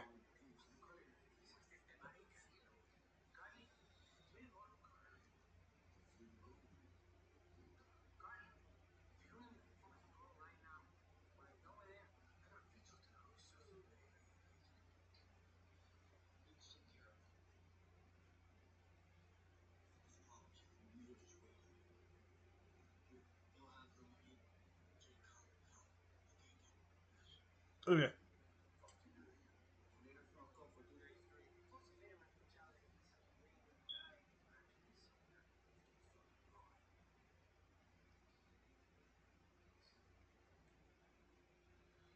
Okay. Sorry, I got to check. So Narcissus. Yeah, C minus. Defensively, he's immune to wind and charm. He resists confusion and he's weak to fire. Stat wise, he's bad. He's got piss poor vitality at this level. 16 vitality is fucking atrocious at this point. Um, he's got 34 magic, 35 agility, and 31 luck. So he's got pretty good magic, agility, and luck. But that vitality is just ugh. His innate skill is Gusting Melody.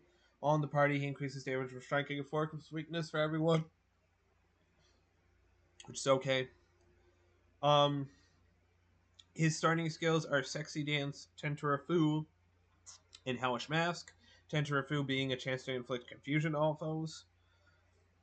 And then he gets Zanma, Wind Breath, and Hysterical Slap by level up. Potential wise, he has +4 in Wind and +3 in Ailment. And for the first time, I have to mention one of his negative potentials.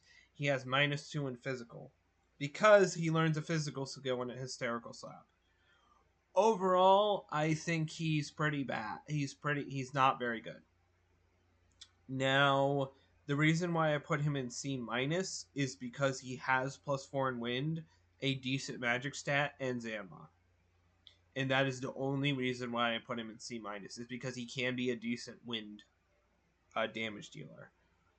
Other than that, he's kind of just not. He doesn't really have anything going for him. He learns a -2 physical attack, which is just laughable, which means he does less damage. He does less damage, and it costs more MP for him to use that. He's focused on ailments, but he only has +3 in them, so he's not gonna be great in inflicting them on hard. He has Hellish Mask, which is great, which does also bump him up above D because Hellish Mask is a good skill. But I think overall he's just not very good. The fights against him with the one Mandrake skill, one Mandrake quest to hunt the Mandrakes are fucking annoying as all hell. But ultimately, he's not a great. I don't think he's really that good to put on the team. Ironically enough, when you fight him as an enemy, he only has Sexy Dance and Tantarafu and normal attacks. So actually, his whole gimmick as an enemy is just to annoy the out of you with status condition. That's it. Other than that, he's not very good. And the only reason I rate him C, I rate him C minus is he can do decent wind damage and he's at +4 wind. Other than that, if he did not have that, he'd be like a D or an F. But I think because of that, he does at least deserve C minus because at least he doesn't have as many flaws as the D people. The D people either are like completely outclassed or have significant flaws, and he doesn't really have those. He does have at least one decent skill, and that's kind of what I've been putting in C minus is enemies that is demons that have at least one decent thing that either takes a while to get going or like is just kind of outclassed by other things, but it's at least there. And yeah, C minus.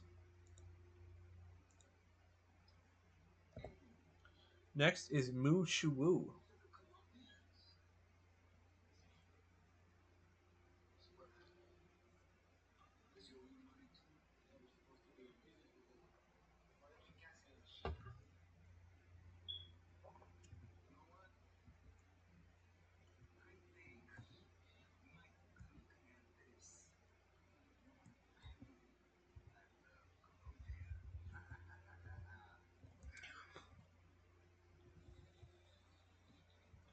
All right.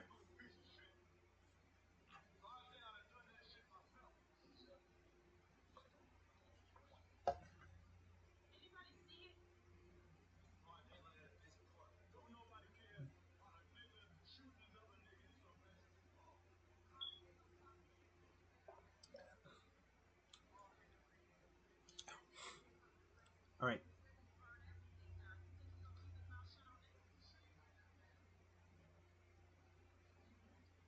I think this is B because of one thing. Yeah, no, I think this is B.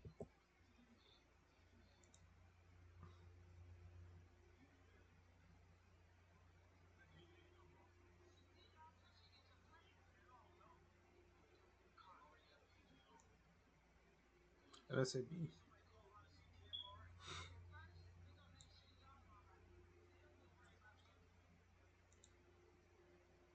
Yeah, no, B. All right, so Mu Shuwu. Defensively, they block wind and are weak to fire, and that's it. Very simple. Stat wise, they're pretty much focused on magic and agility.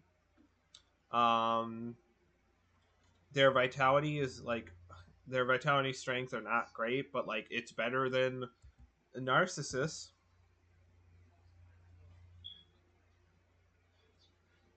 Which is great.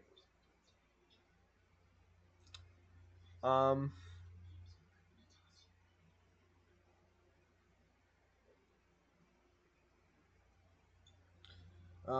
sorry, I'm trying to think.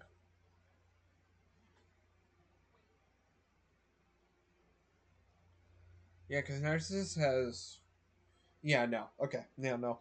I was thinking of putting Narcissus in D plus, but not honestly. Does have the one thing. Um. Anyway, stat wise, okay.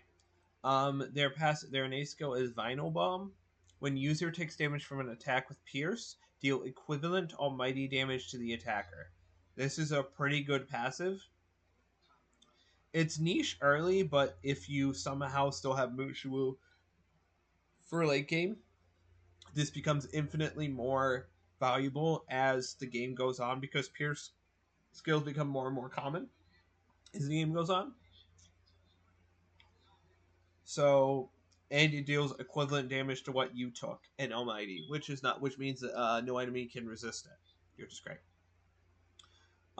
They come with a unique skill, Maiden's Morsel, which is a medium Almighty HP MP drain attack to one foe that has a greater effect if the target is charmed.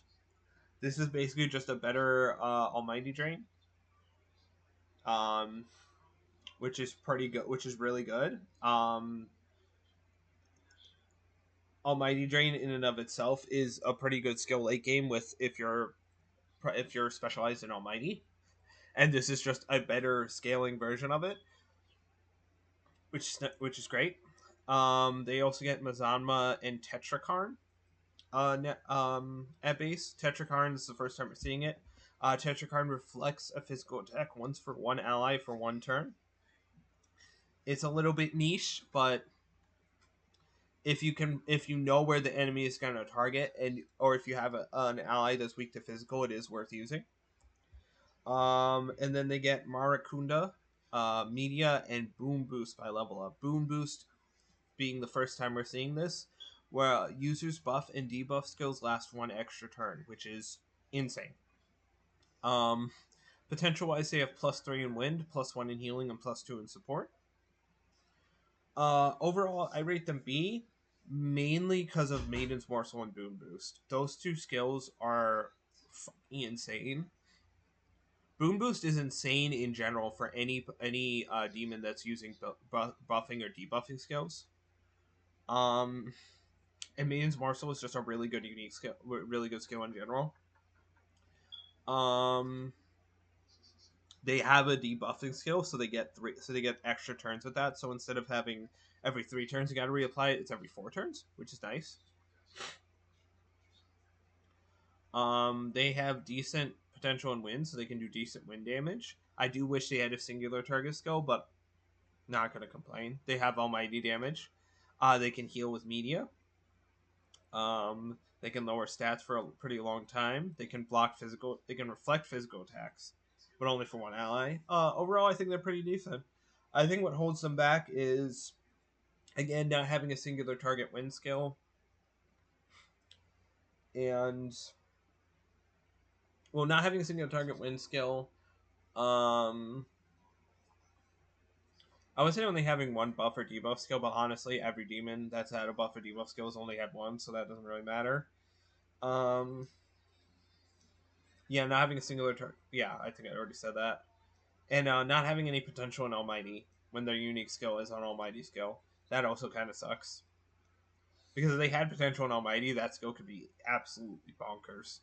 But yeah, no. Overall, I think they're a good demon to put on the team. They're B. I think they're a good choice. I just think they're a good choice. They're a good, solid choice to pick for a team.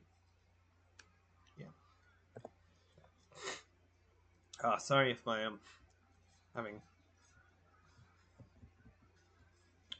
Ooh, Thunderbird.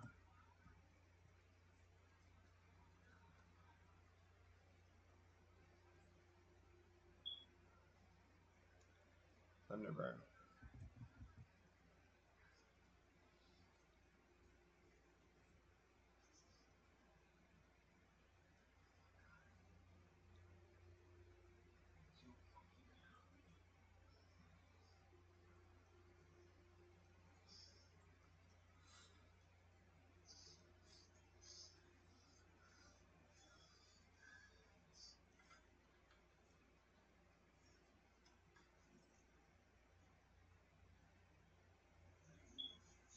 Okay. Sorry, Thunderbird.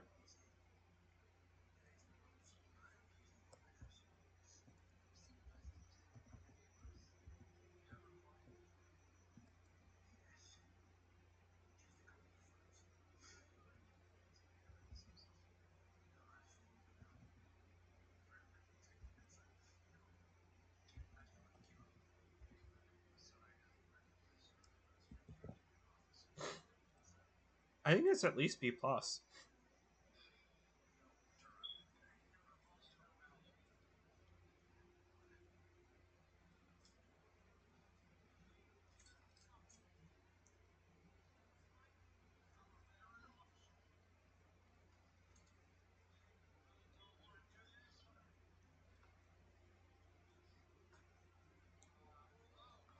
Yeah, I'll put him in B plus. Thunderbird. Defensively, it is immune to electricity and is weak to wind. So it blocks electricity, weak to wind. Stat wise, it's pretty okay. Low vitality, which kind of sucks. Kind of low luck. Good strength, good magic, great agility. Their innate skill is Electric Gestalt. Increases the damage of both electric attacks based on the electric potential of everyone. Again, it's okay. It's kind of niche, but you can stack electric potentials on your team and then just make this thing hit really hard. Skill wise, they start with Zionga, Mizo. They start with Zionga, Mazionga, and Electric Pleroma. So they have a medium single target electric attack, a medium group wide electric attack, and 20% extra damage with electric attacks. And then by level up, they get Masakunda, Concentrate, and Great Life Spring. Potential wise, they have +5 in electric and +2 in support. Overall, their skill set is very one note in the fact that it is electric and support, but the skill set itself is really good, is really solid. I can't complain about that. +5 is insane. +5 is a really good is insane for a damage skill this early, and they have the electric skills you want at this point. They have electric pleroma, so that's an extra 20% damage on top of the already like 30% they're getting from their +5. They have Musakunda to lower defenses of enemies. They have concentrate. And they even have Great Life Spring to become super tanky by increasing their max health by like 50 points. Or a good 20 at least, because it's like 20% at least. So they go from like 192 at base to like when they fully level up like 240, 250, which is insane. Downsides. I don't think they're A because they don't have anything outside of electric attacks. Now, unlike other magic users, their strength set is decent, so their a normal attack does have a little bit of oomph, but it's still just a basic bitch auto attack that does like minimal damage. So it's bad. So it's not really an option, but overall, I think they're B plus just because their skill set is super solid and they are a really good electric user. It's just that like they're not anything outside of that. I think if they came later, they would definitely be lower. But they come at a point where it's like having a +5 in something and specializing in something and just being that specialization is good enough.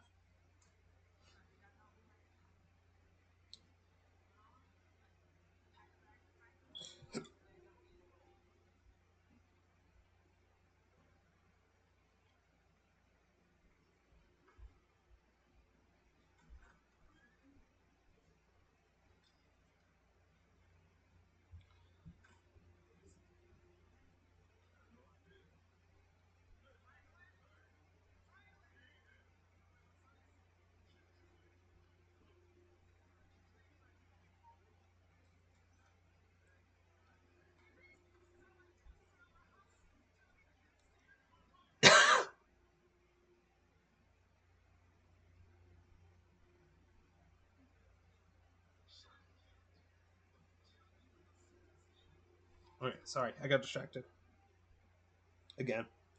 But yeah, I think it's B plus. I think it's pretty good for this stage in the game.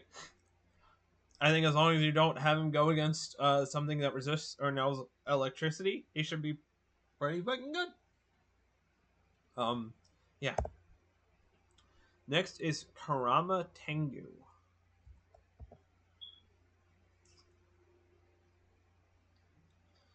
Hmm.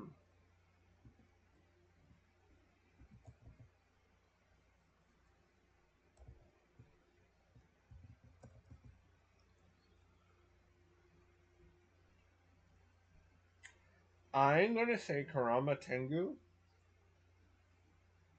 is C, same as the other Tengus. I'm trying to think, trying to look at it objectively. Yeah, he's C. He's C. Yeah, C. C. Yeah, C.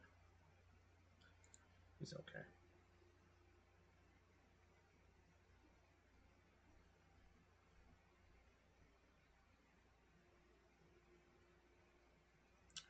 Yeah, he's C. Where is he? He's a dude with the conch shell.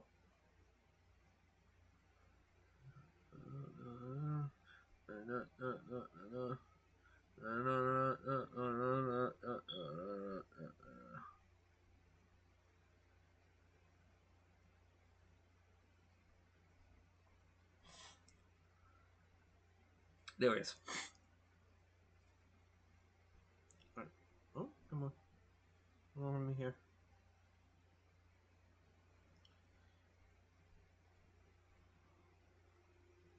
Yeah, he's basically in C. Yeah. Haramu Tengu. Defensively, he is immune to wind. He resists steel, and he is weak to electric and charm. Stat wise, his magic is bad. His strength and vitality are good. His agility is great, and his luck is good. 36 agility, 31 luck, 28 strength, 21 magic. It's okay. His magic is kind of low. Actually low, but he has Force Gestalt for his innate skill, increases damage if he uses force attacks based on the force potential of everyone else. Skill wise, he starts with Acrobat Kick, which weak physical attack to always crits. And he is the first demon to be able to get Wind Draco Strike, which is a medium strength based force attack to one foe. And then he gets Mahama, Light Life Aid, sorry, and Mazanma by level up. Overall, he's okay. I think he is very much a demon that just uses his innate skills and nothing much else. Unfortunately, the 3 skills he gets by level up are not good. Mahanma at this stage is horrendous. Yeah, Mahama. That's what I'm thinking of, right? Yeah, Mahama at this stage is horrendous. Light Life Aid is a bad skill. And Mazanma is good, but he doesn't have enough magic to pull it off. So he basically is only Acrobat Kick and Wind Draco Strike. And those are good skills, don't get me wrong. Being able to always crit is nice. Oh, wait, I forgot the potential. Sorry. So potential wise, he has +4 in wind, +2 in light, and +1 in physical. Sorry, I should have mentioned that. Anyway, as I was saying, his learned skills are not great. His basically his innate skills are what carrying him. He does have +4 in wind, and Wind Draco Strike will do a decent amount of damage with +4 and having a decent amount of strength. And then Acrobat Kick is just a free crit. As long as the user doesn't, I think, null or reflect physical, he will always crit. I'm not sure. I don't think you can be crit if you resist physical.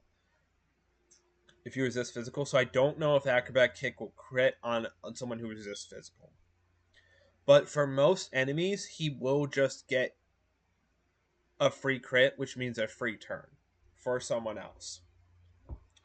And that usually means a free turn for your main character, which is another turn for your main character in a fight is just always appreciated. But I think what holds him back is just he doesn't have much outside of Wind Draco Strike, and his stats themselves, offensive stats themselves, are nothing spectacular. And outside of like 2 skills, he doesn't have anything really going for him. Because again, Mahama is awful at this point for damage. Light Life Aid is a bad skill in general, and Mazanma just isn't that great with how low his magic is. So he's basically just his first 2 skills. And while his first 2 skills can put in work, it's like there's better options for wind and physical and light and just overall in general, but I think he can be serviceable. So he goes in C. All right.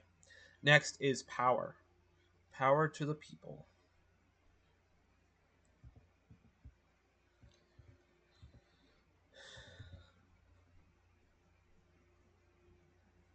Why does he have you know what? Oh, sorry.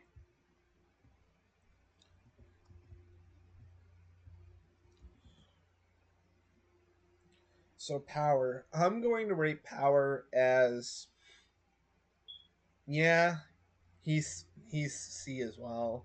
I'm gonna be real honest. Yeah, he seems like a C demon. Yeah, power feels like a C demon to me. At best, I don't think he's any. I don't think he's C plus or anywhere near that. Anywhere higher. Power, yeah. Where is he? He's pretty obvious to see. Unless I can't find him. Now I can't find him. He's so fucking obvious. He's the only one with a fucking shield. How the can I not find him?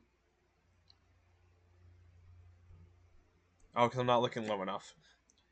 Alright, power. Power is also C. I'll be honest, he's a.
Sorry.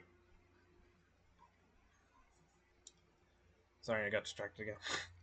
Alright, power. Um, defensively, he blocks light.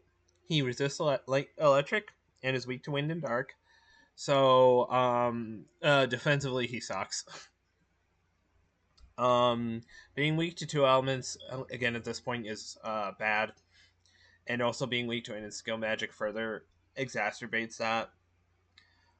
Stat wise, he's got good vitality, good strength, okay, everything else. Kind of low agility, but it's whatever. His innate skill is frontline adaptability. While in the active party, allies with confusion will be more likely to perform what you told them to do, which is okay. You don't want to be confused, so yeah. So you'd rather heal it than be afflicted with it. Um, he starts his starting skills are Fangbreaker, White Draco Strike, and Light Block. He is the first demon to get White Draco Strike. White Draco Strike is a medium strength based light attack that has a chance to insta kill when hitting someone's weakness. And then he learns Taunt, Berserker God, and Marika.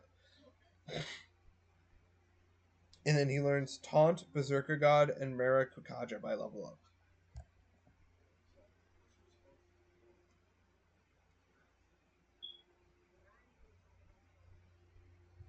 Taunt, Berserker God, and Marikukaja. Okay. Overall, oh yeah, and then potential wise, he has +3 in physical, +3 in light, and +1 in recovery. And no, not +1 in healing, even though he doesn't have any healing skills. Overall, I think he's okay. Having White Draco Strike is nice because it is a medium light based skill, and it goes off his higher strength stat. He gets Berserker God eventually, which is a good physical skill. So he does hit from both his +3s at a pretty decently. Fangbreaker is kind of a whatever skill, but it does lower attack. Light blocks, whatever. It's a niche. Taunt is bad for him because of his shit defensive profile. And Marikakaja is just buffing, which is nice, but it's also very costly because he doesn't have any support. Um, any support potential. Sorry.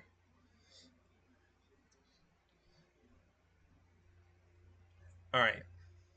Um. Overall, I think what holds him back is his defensive profile is really shit.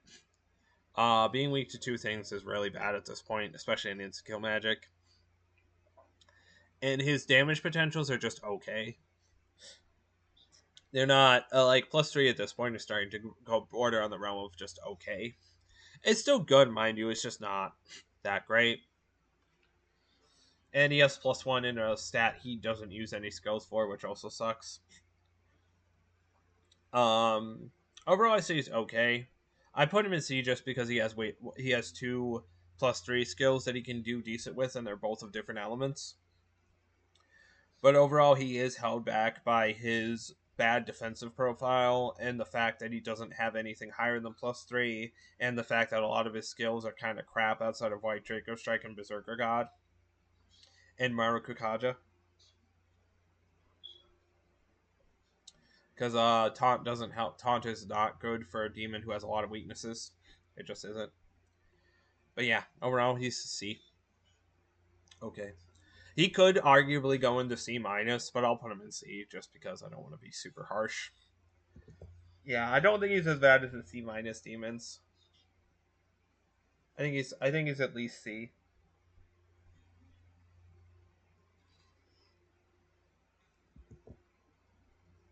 All right, next is Naga Raja.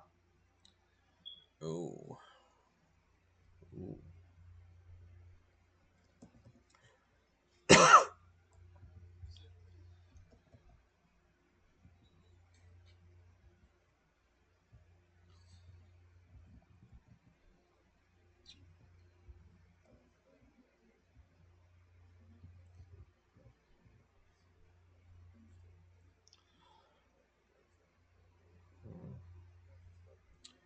I'm gonna put him as. Oh, I don't know actually. What is he? Is he C or is he C plus? I want to say he is. Yeah. Well, no, he really is just one, but he does have that. Nah, he's C. He's not C plus.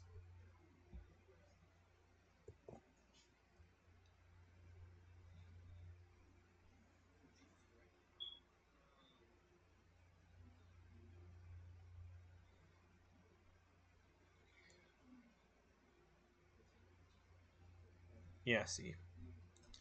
Nagaraja C. Defensively, he is weak to fire and wind. He resists ice and he drains electric. Having two weaknesses, of course, always sucks, but he does at least have a drain, which is nice. Stat wise, he's got good strength, vitality, magic, and low agility and luck. His innate skill is Thunderous Melody. While in the active party, he just increases damage for everyone striking electric weaknesses. Skill wise, he starts with Ice Breath, Shock Bound, and Electric Pleroma. All skills we've seen before. And then through level up, he gets Critical Slash, Pierce Armor, and Storm Draco Strike, which is the medium electric strength based attack, the same as Wind Draco Strike and Light Draco Strike, but for electric. Potential wise, he has +3 in physical, +3 in electric, and +1 in ice.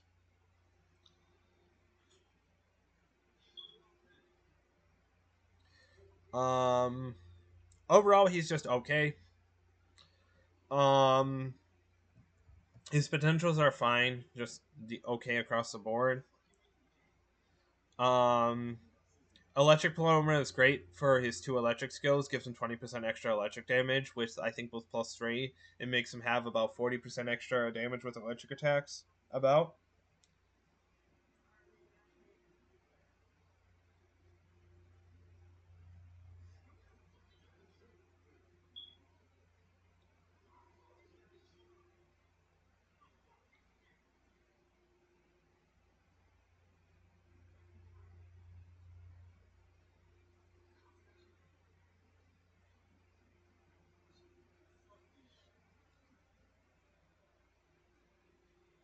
All right. Sorry, I'm getting distracted. But yeah, I think having electric Palorma and the +3 in electric and having a good, decent electric attack is great. So he has about 40% extra electric damage. He has a good electric skill. He has 2 decent electric skills. I think, problem wise, having 2 weaknesses does suck. A drain does make that slightly better, but not super a lot, in my opinion. His innate skill is okay.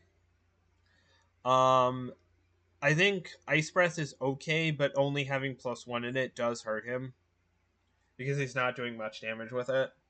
Because it means he's not doing much damage with it. And unfortunately, for even though he has a +3 in physical, his 2 physical skills both kind of suck at this point. Pierce Armor is not very good. It's just basically a weak physical attack that lowers defense. It's okay. And then Critical Slash is awful. It's just a low accuracy. It's a physical attack, weak physical attack that hits everyone, but it always crits, but it has terrible accuracy. Which means on hard mode, you're probably never hitting with this unless you boost your accuracy to a fuck ton and lower the enemy's accuracy, and even then, you could still miss. And still, you have a good chance of missing. So, overall, I'd say he really is just electric skills. He does have coverage, which I think does pull him out of the lower C and D tiers. But he really is just electric skills, and that's really it. That's the only things he's going to deal any real damage with, and the other things are just kind of like, oh, in case the enemy uses electricity, you have an option. It's just not great options. If that makes sense. So, yeah. See.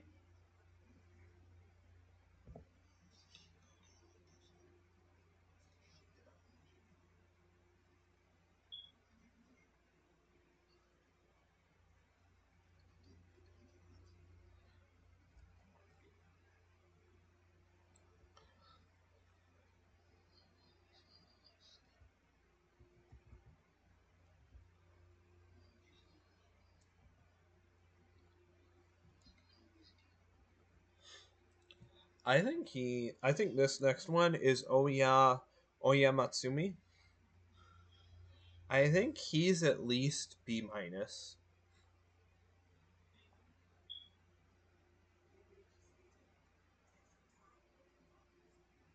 Is he? Yeah, I'd say B minus. Yeah, B minus. I'll say B minus. Just because of one thing.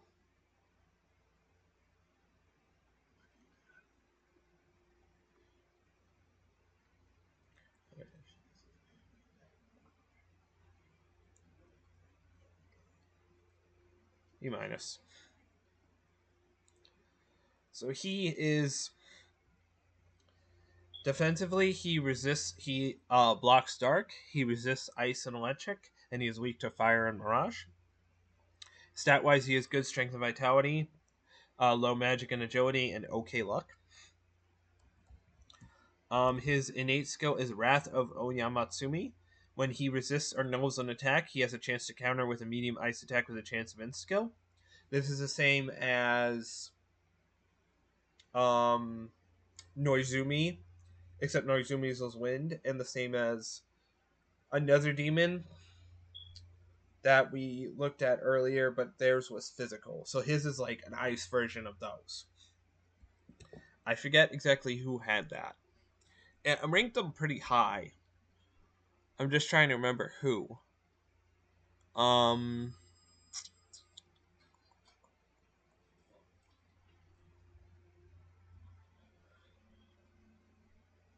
was it Itis?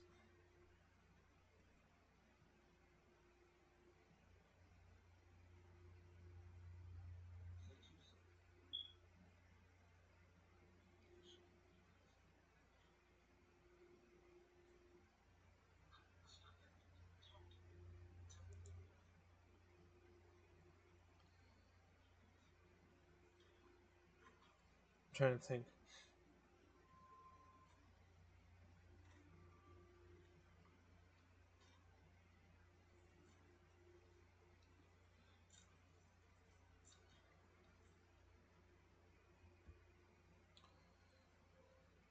I'm trying to think of what demon it was. I know it was one of the demons. I just forget which one.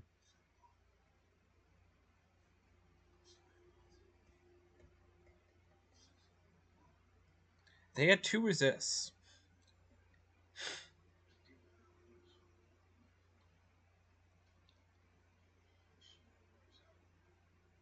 Was it Jataya? No, it was Shisa. Shisa had the one for electric attacks. That was what it was, yeah. Shisa did it, yeah. Okay.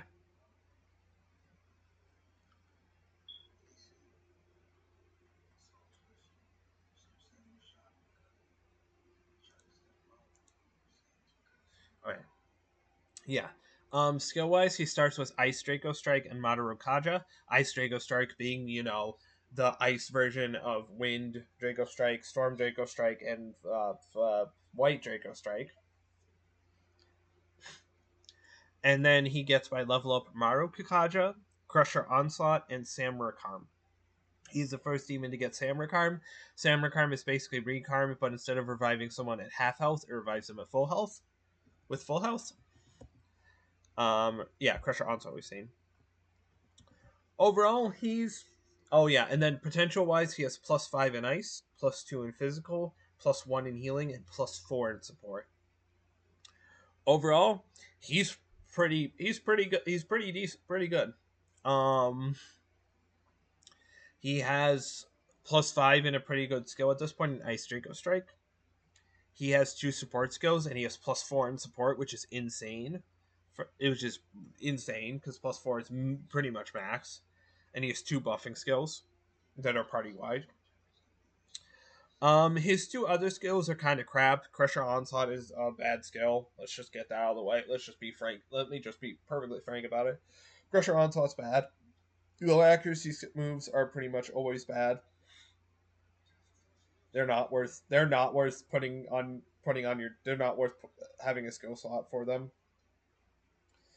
And Samarkarm is just kind of niche. It's nice if like a demon gets KO'd and you want to revive them without using an item, but it also is like it has to be Oyama Tsumi that's not the one getting KO'd, which like could be up in the air depending. Um and he really is only Ice Draco Strike for damage, which I think does put him, I guess, lock him out of B. I think if he had another option for damage that wasn't horrendous, that wasn't terrible, um, I think he would be pretty good. I think he would be even better. I think he would be B or above. I think he might even get into A if he had another skill.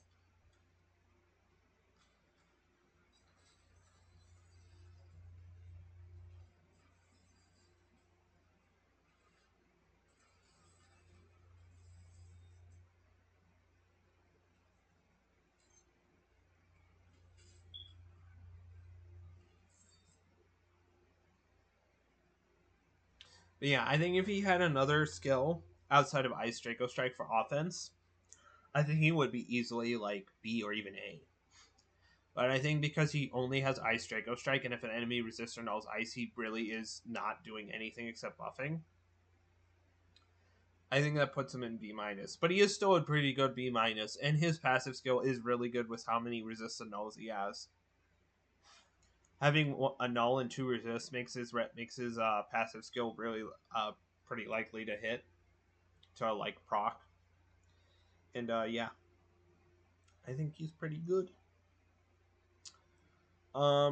Next is Dormarth, aka female anthropomorphic dog. Um,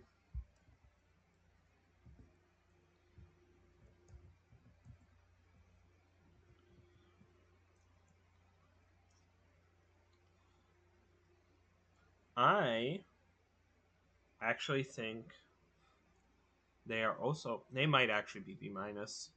Do I? Yeah. Do I think they're C plus? Yeah, they might be C plus. Yeah. No.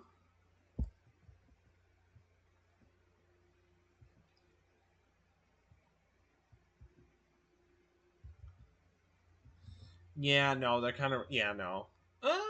Well,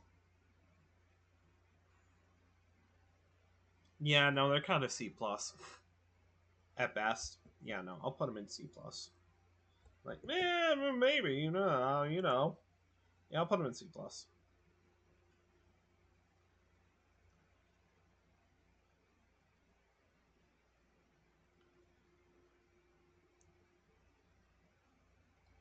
I get the illustrious C plus, where I've kind of been shoving everything. I almost have more things in C plus than C. Oh boy.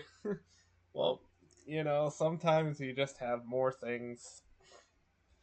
Some things are just better than other things. Sorry.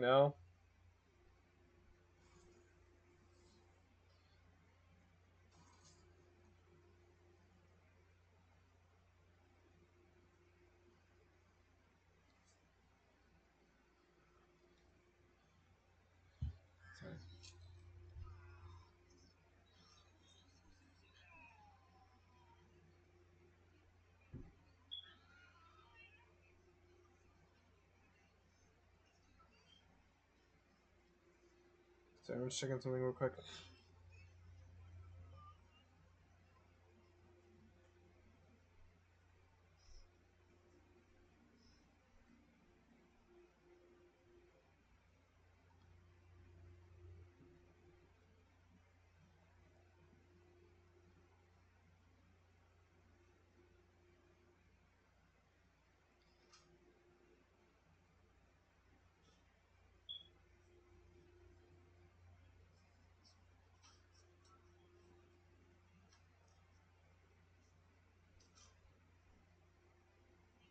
I'm trying to say something real quick.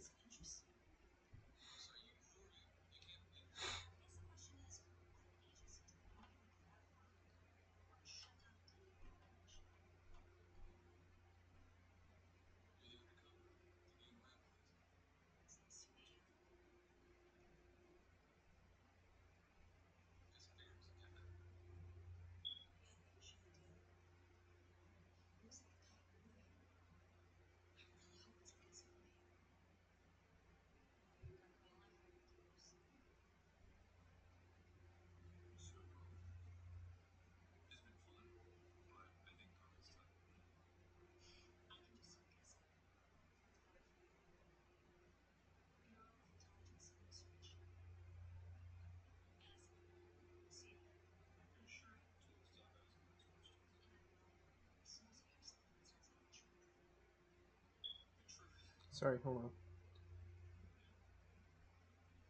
I'm typing something on Discord.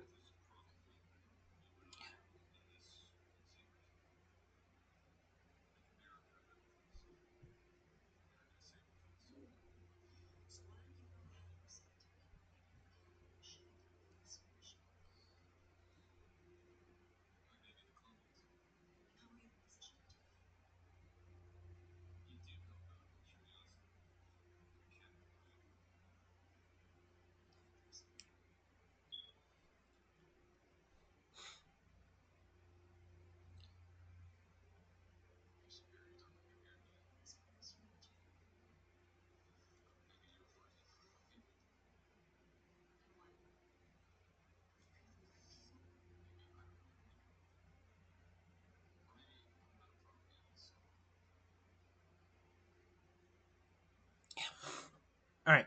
Sorry. Dormar C plus. Let's talk about Dormoth. Dormarth. Resistance wise, defensive wise, it is weak to wind, resists light, mirage, confusion, poison, and charm, and is immune to dark. Stat wise, they're very balanced across the board. Low vitality, but decent strength, okay magic, decent agility, decent luck, good agility, good luck. Their passive, their innate skill is Death's Door. When user resists or knows an attack, chance to counter with a medium dark attack with a chance of skill. So basically, like Oyama, the last guy, except with dark instead of ice. Skill wise, they start with Frenzied Chomp, a medium physical attack that has a chance of inflicting poison, confusion, or charm. Madoon and Axle Claw, and then they get Purple Smoke, Hysterical Slap, and Dark Pleroma by leveling up. Purple Smoke being the first time we're seeing this. It is 3 weak physical attacks to one foe that deal extra damage if the foe is confused. Potential-wise, they have +3 in physical, +1 in dark, and +2 in ailment. Overall, they're kind of alright. Dark Pluralma, they only have a +1 in dark magic, which does suck, but they do come with a heavy dark attack, they do come with a heavy dark skill and a 20% increased damage boost with that dark magic skill, which is great, which is good. +3 in physical is okay for this point, and they do have decent physical skills in Frenzy, Chomp, and Axle Claw. The other two are kind of niche. You kind of have to get lucky with ailments, especially at +1. But it's a thing. Overall, I think they're decent. I think their innate skill and resistances and their good defensive profile does help bump them up a bit. But overall, I think they're not the best damage dealer, and I think they're just kind of let down by the fact that their damage can be kind of not great if you don't get lucky with ailments, and on hard, you pretty much have to get really lucky with ailments with them to get the increased damage that you need with all their other skills. And yeah, that's all. That's all. That's all. I don't really have much to say about them. That's pretty much it. Um, yeah, they're okay. I don't think they're as good as the previous demon by a long shot, but they're pretty good. They're pretty okay. Alice.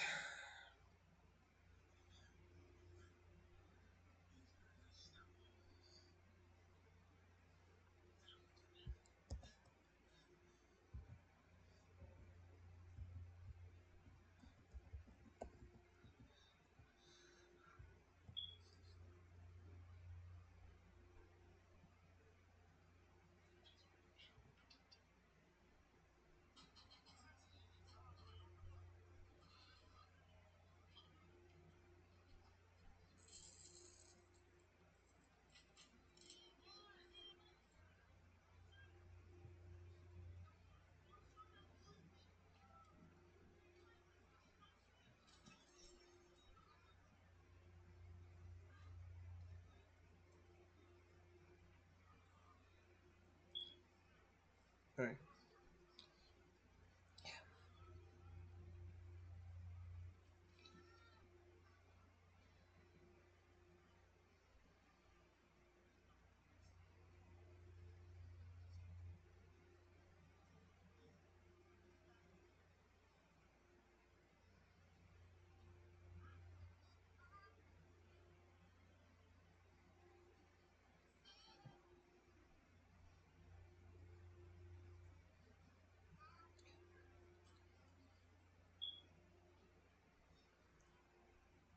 Oh, hold on. Sorry, I'm getting like super distracted. Um.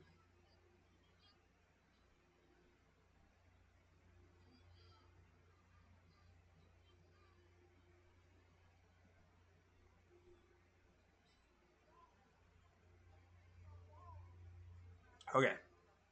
Next is Alice. I think Alice is. Hmm.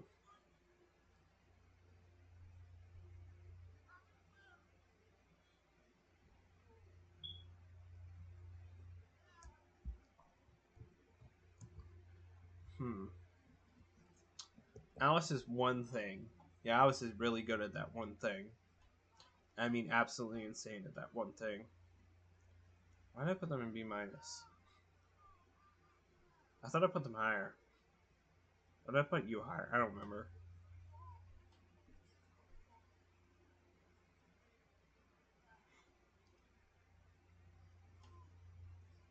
Yeah, I'll put them in B. Just because of their stats. Alright, so Alice. Alice is going to go in B.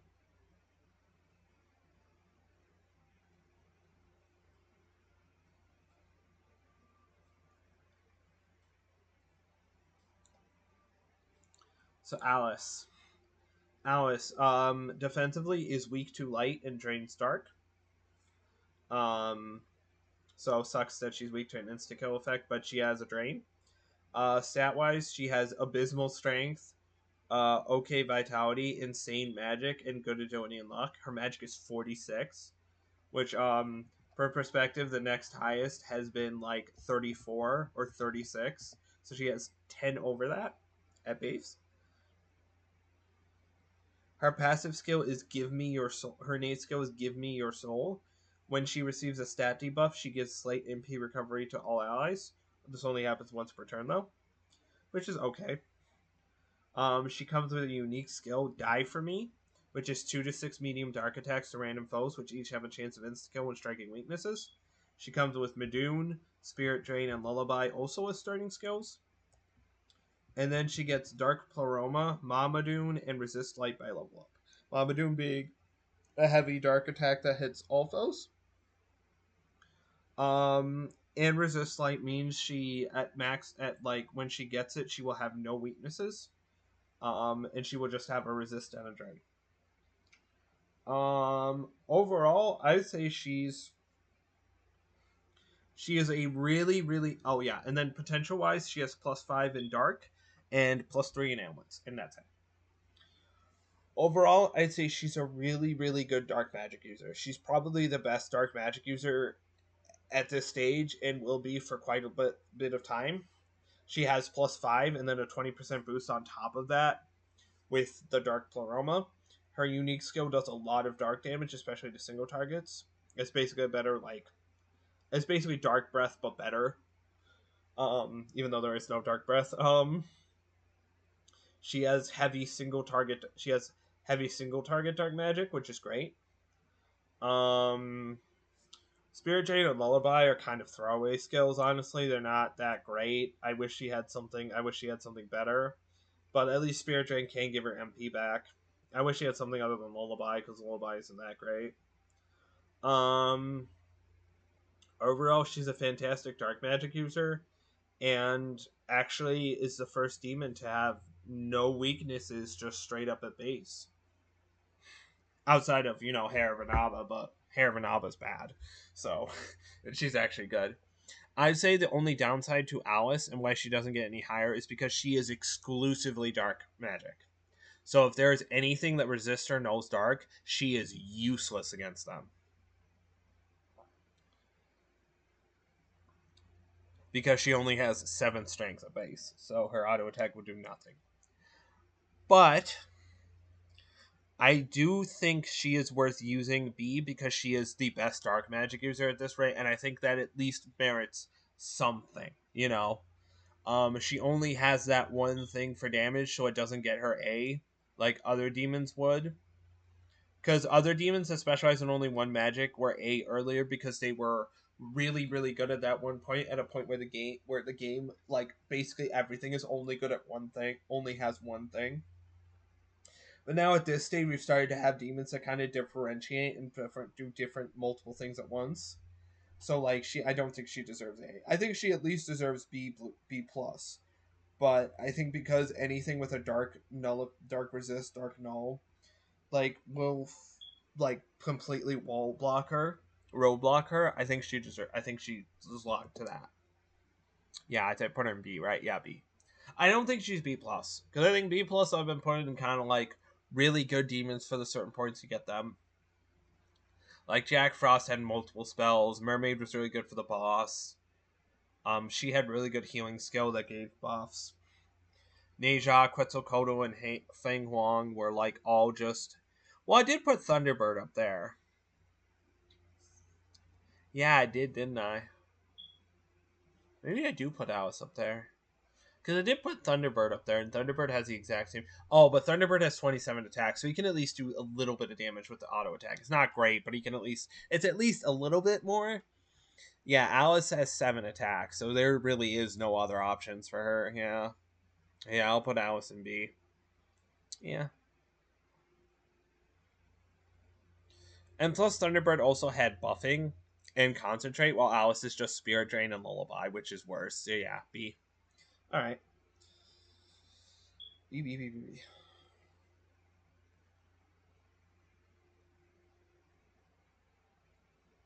All right, next demon. Hey Yatoro. Okay. I'm gonna be perfectly frank. Hey Yataro, for me, right, is at least A plus. Well, here's the thing. Hey Yataro, when you first get him in Path of Creation, you get him at a point you get him as a level 40 demon at a point where you're fighting level 80s. But I am going to rank him based on if you get him at the level that he is. And I think if you get him at that level, he is definitely A plus. He is 100%, in my opinion, A plus. Hiyataro is insane. I don't think he's S, but I think he's definitely A plus. Oh, is he? No, he's not A plus. No, he's not S for one specific thing. I think he could be S, but I don't put him in S. Um, Defensive wise, he resists physical and light. He blocks lightning. No, okay, so wait, hold on. He is immune to electricity. He blocks light and physical, and he is weak to wind and dark. So being weak to two things does suck, especially an insta-kill type thing. Stat-wise, he's very balanced across the board with good strength, good vitality, good agility, good luck. And the only thing being weak is his magic being a little bit low. His passive ability is lightning speed. His innate skill is lightning speed.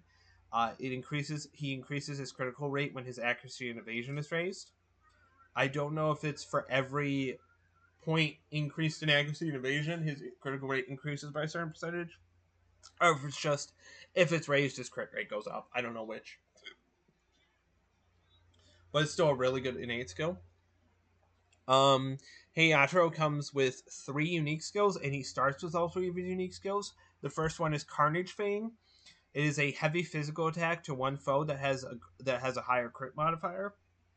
So for crits, has a higher crit added multiplier. His second one is Witness Me, which is which is a taunt that raises his accuracy and evasion by 2 for 3 turns. And his last one is Sun's Radiance, which is a moderate HP recovery and cures ailments for one ally. And then his last skill he knows initially is Physical Block, which this is the first time we're seeing it. Basically nullifies a physical attack against all allies for 1 turn. And then he gets Ziodyne, Resist, Force, and Enduring Soul by level up. He is the first and earliest demon to get Enduring Soul. Enduring Soul basically means if you take a hit that would reduce you below 1 HP, you endure the hit and then fully heal yourself once per battle, which is absolutely bonkers. And then potential wise, he has +5 in physical, +4 in electric, +3 in light, +3 in healing, and +3 in support. You know what? Actually, now that I'm looking at it, yeah, he's going in S. Yeah, he's going in S. Um, Absolutely, yeah, he's going in S. Absolutely bonkers demon. 3 unique attacks, 3 unique skills, all insane unique skills. Witness Me is ridiculous. It's just a insane taunt. That both increases his evasion and accuracy to the max, while also increasing his crit rate because of his passive. I know. Wait, 10 minutes. Are we leaving in like 20? 30? You said 4:20? Okay. I thought you said 10. You said 10. You definitely said 10. Okay. Um. Anyway. Witness Me is an insane skill. Taunt but increases your accuracy evasion and also increases crit rate, which works in tandem with his unique physical skill, which has a greater effective critical, and this does insane damage if you crit with it, like absolutely bonkers damage. Sun's Radiance is a really good healing skill, although it is only single target, it does heal quite a bit. and will most often than not heal him back to full from any percentage he has if he gets low. Physical block is the best block skill in my opinion, because a lot of demons, almost every demon has some form of physical attack. So you can almost, if you, and a lot of demons, and there are some bosses that only have physical attacks as ways to hurt you. So this can completely wall some bosses. He has Iodine, which is like okay, it's not great because he doesn't have the greatest magic stat, but it's a heavy electric attack, so whatever. He can get rid of he gets rid of one of his weaknesses with resist force, so he becomes only weak to dark, which makes his defensive profile really really good. Not in absolutely insane, because being weak to his skill effect still sucks, but I think overall great. It makes it so that his taunt is basically very safe. Um, it makes his taunt basically very safe because he resists or blocks 4 out of the 7 elements. And Enduring Soul is one of the best skills in the game, hands down.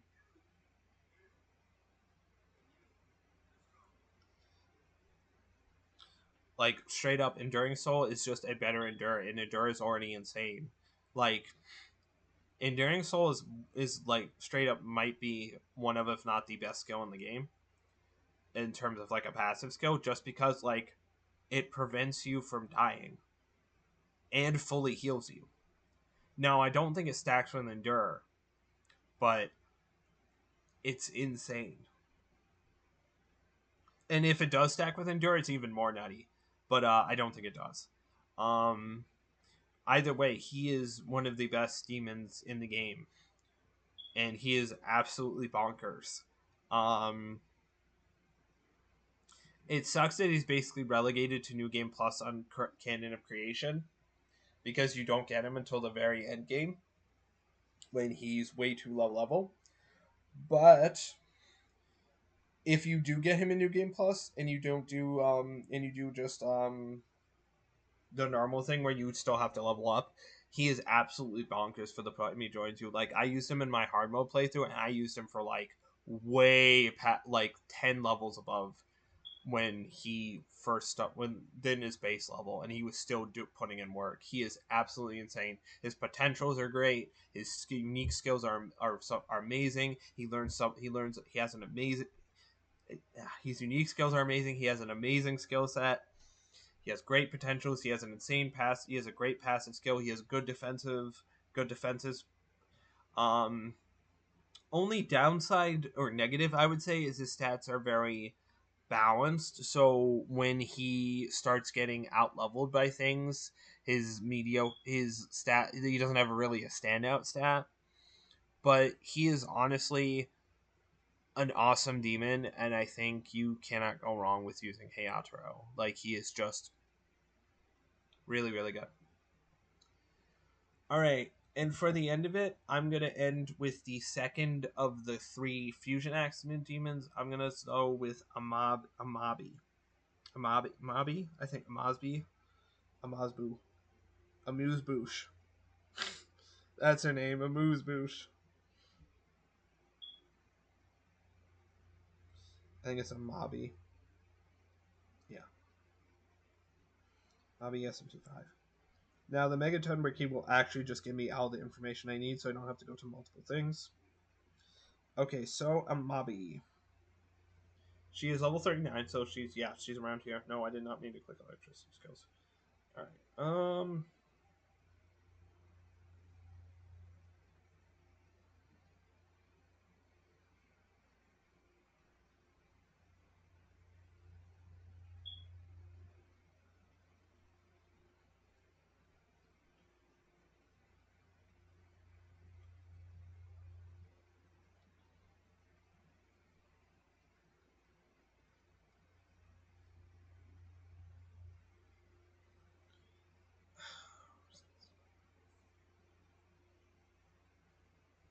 Hold on.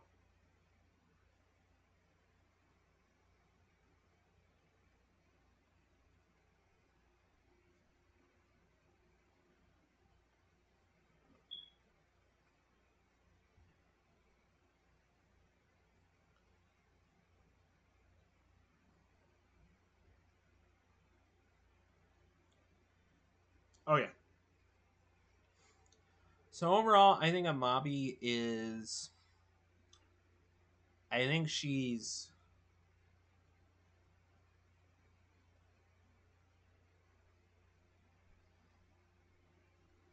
I think she's B. Yeah, I'll put her B plus.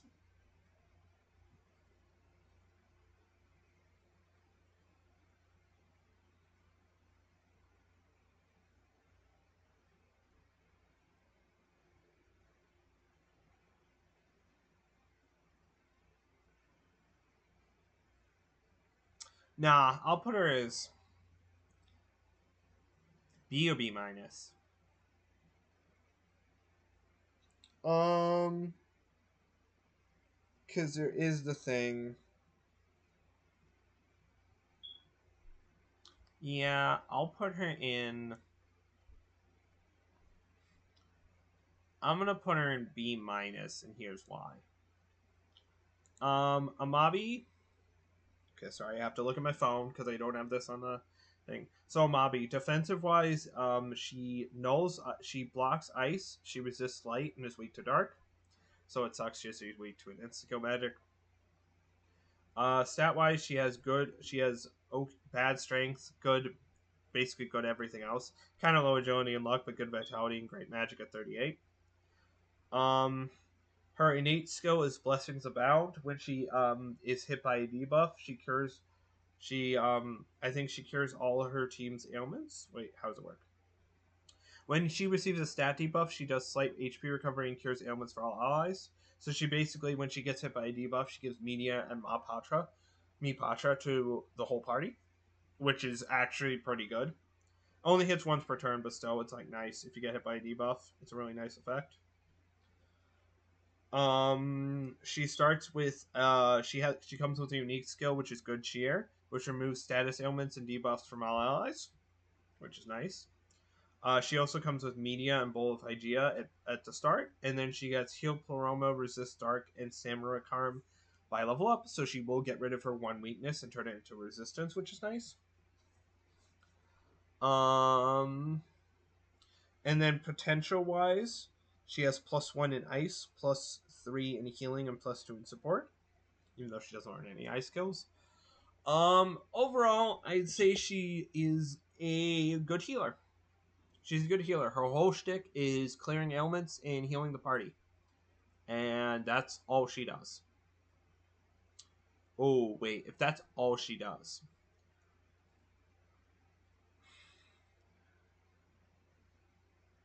Which, normally, if I was just going off of my normal playthrough, I'd put in, like, low C, probably. But I think I put her in B minus just because having a healer on hard mode is pretty much essential to getting past the game. You need a healer. You can't get around not having a healer. You need one. You need one to heal the damage people do, and especially on Godborn, you need a healer. You just do. And Amabi is a good healer.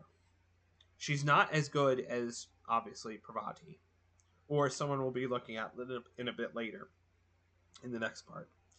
But she's pretty good. I think her downsides are very clear. She is weak to an insta magic until she gets resist dark, and then after that she has no resistances, which is great defensively. A null and 2 resists, great. But she's B minus just because she is strictly healing. She is a great healer. Media, Bowl of Hygeia, and Heal Pleroma means she can fully heal your team. But she only does healing. She does nothing else, which I think relegates her to B minus, because she's great to have on the team because she's a great healer. But unlike anyone else, she can't deal damage. But on hard mode, and especially Godborn, you need a healer. You just do. You can't get away without having a healer. And she is a good healer.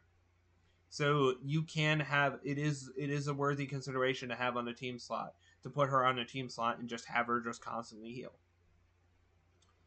And cure ailments, get rid of debuffs. And she's great at that. But other than that, she doesn't have anything going for her. But The one thing she has, she's insanely good at. So, yeah. B. I don't think she gets any higher because she is nowhere near as good as Parvati, who has been the best healer so far. And she is not, and she just doesn't have anything else going for her except healing. And I think that does relegate her to B-, but you do need a healer, so whatever. Peace. Anyway, I'm gonna stop it here for now and continue this later tonight in another part. Anyway, peace. Peace.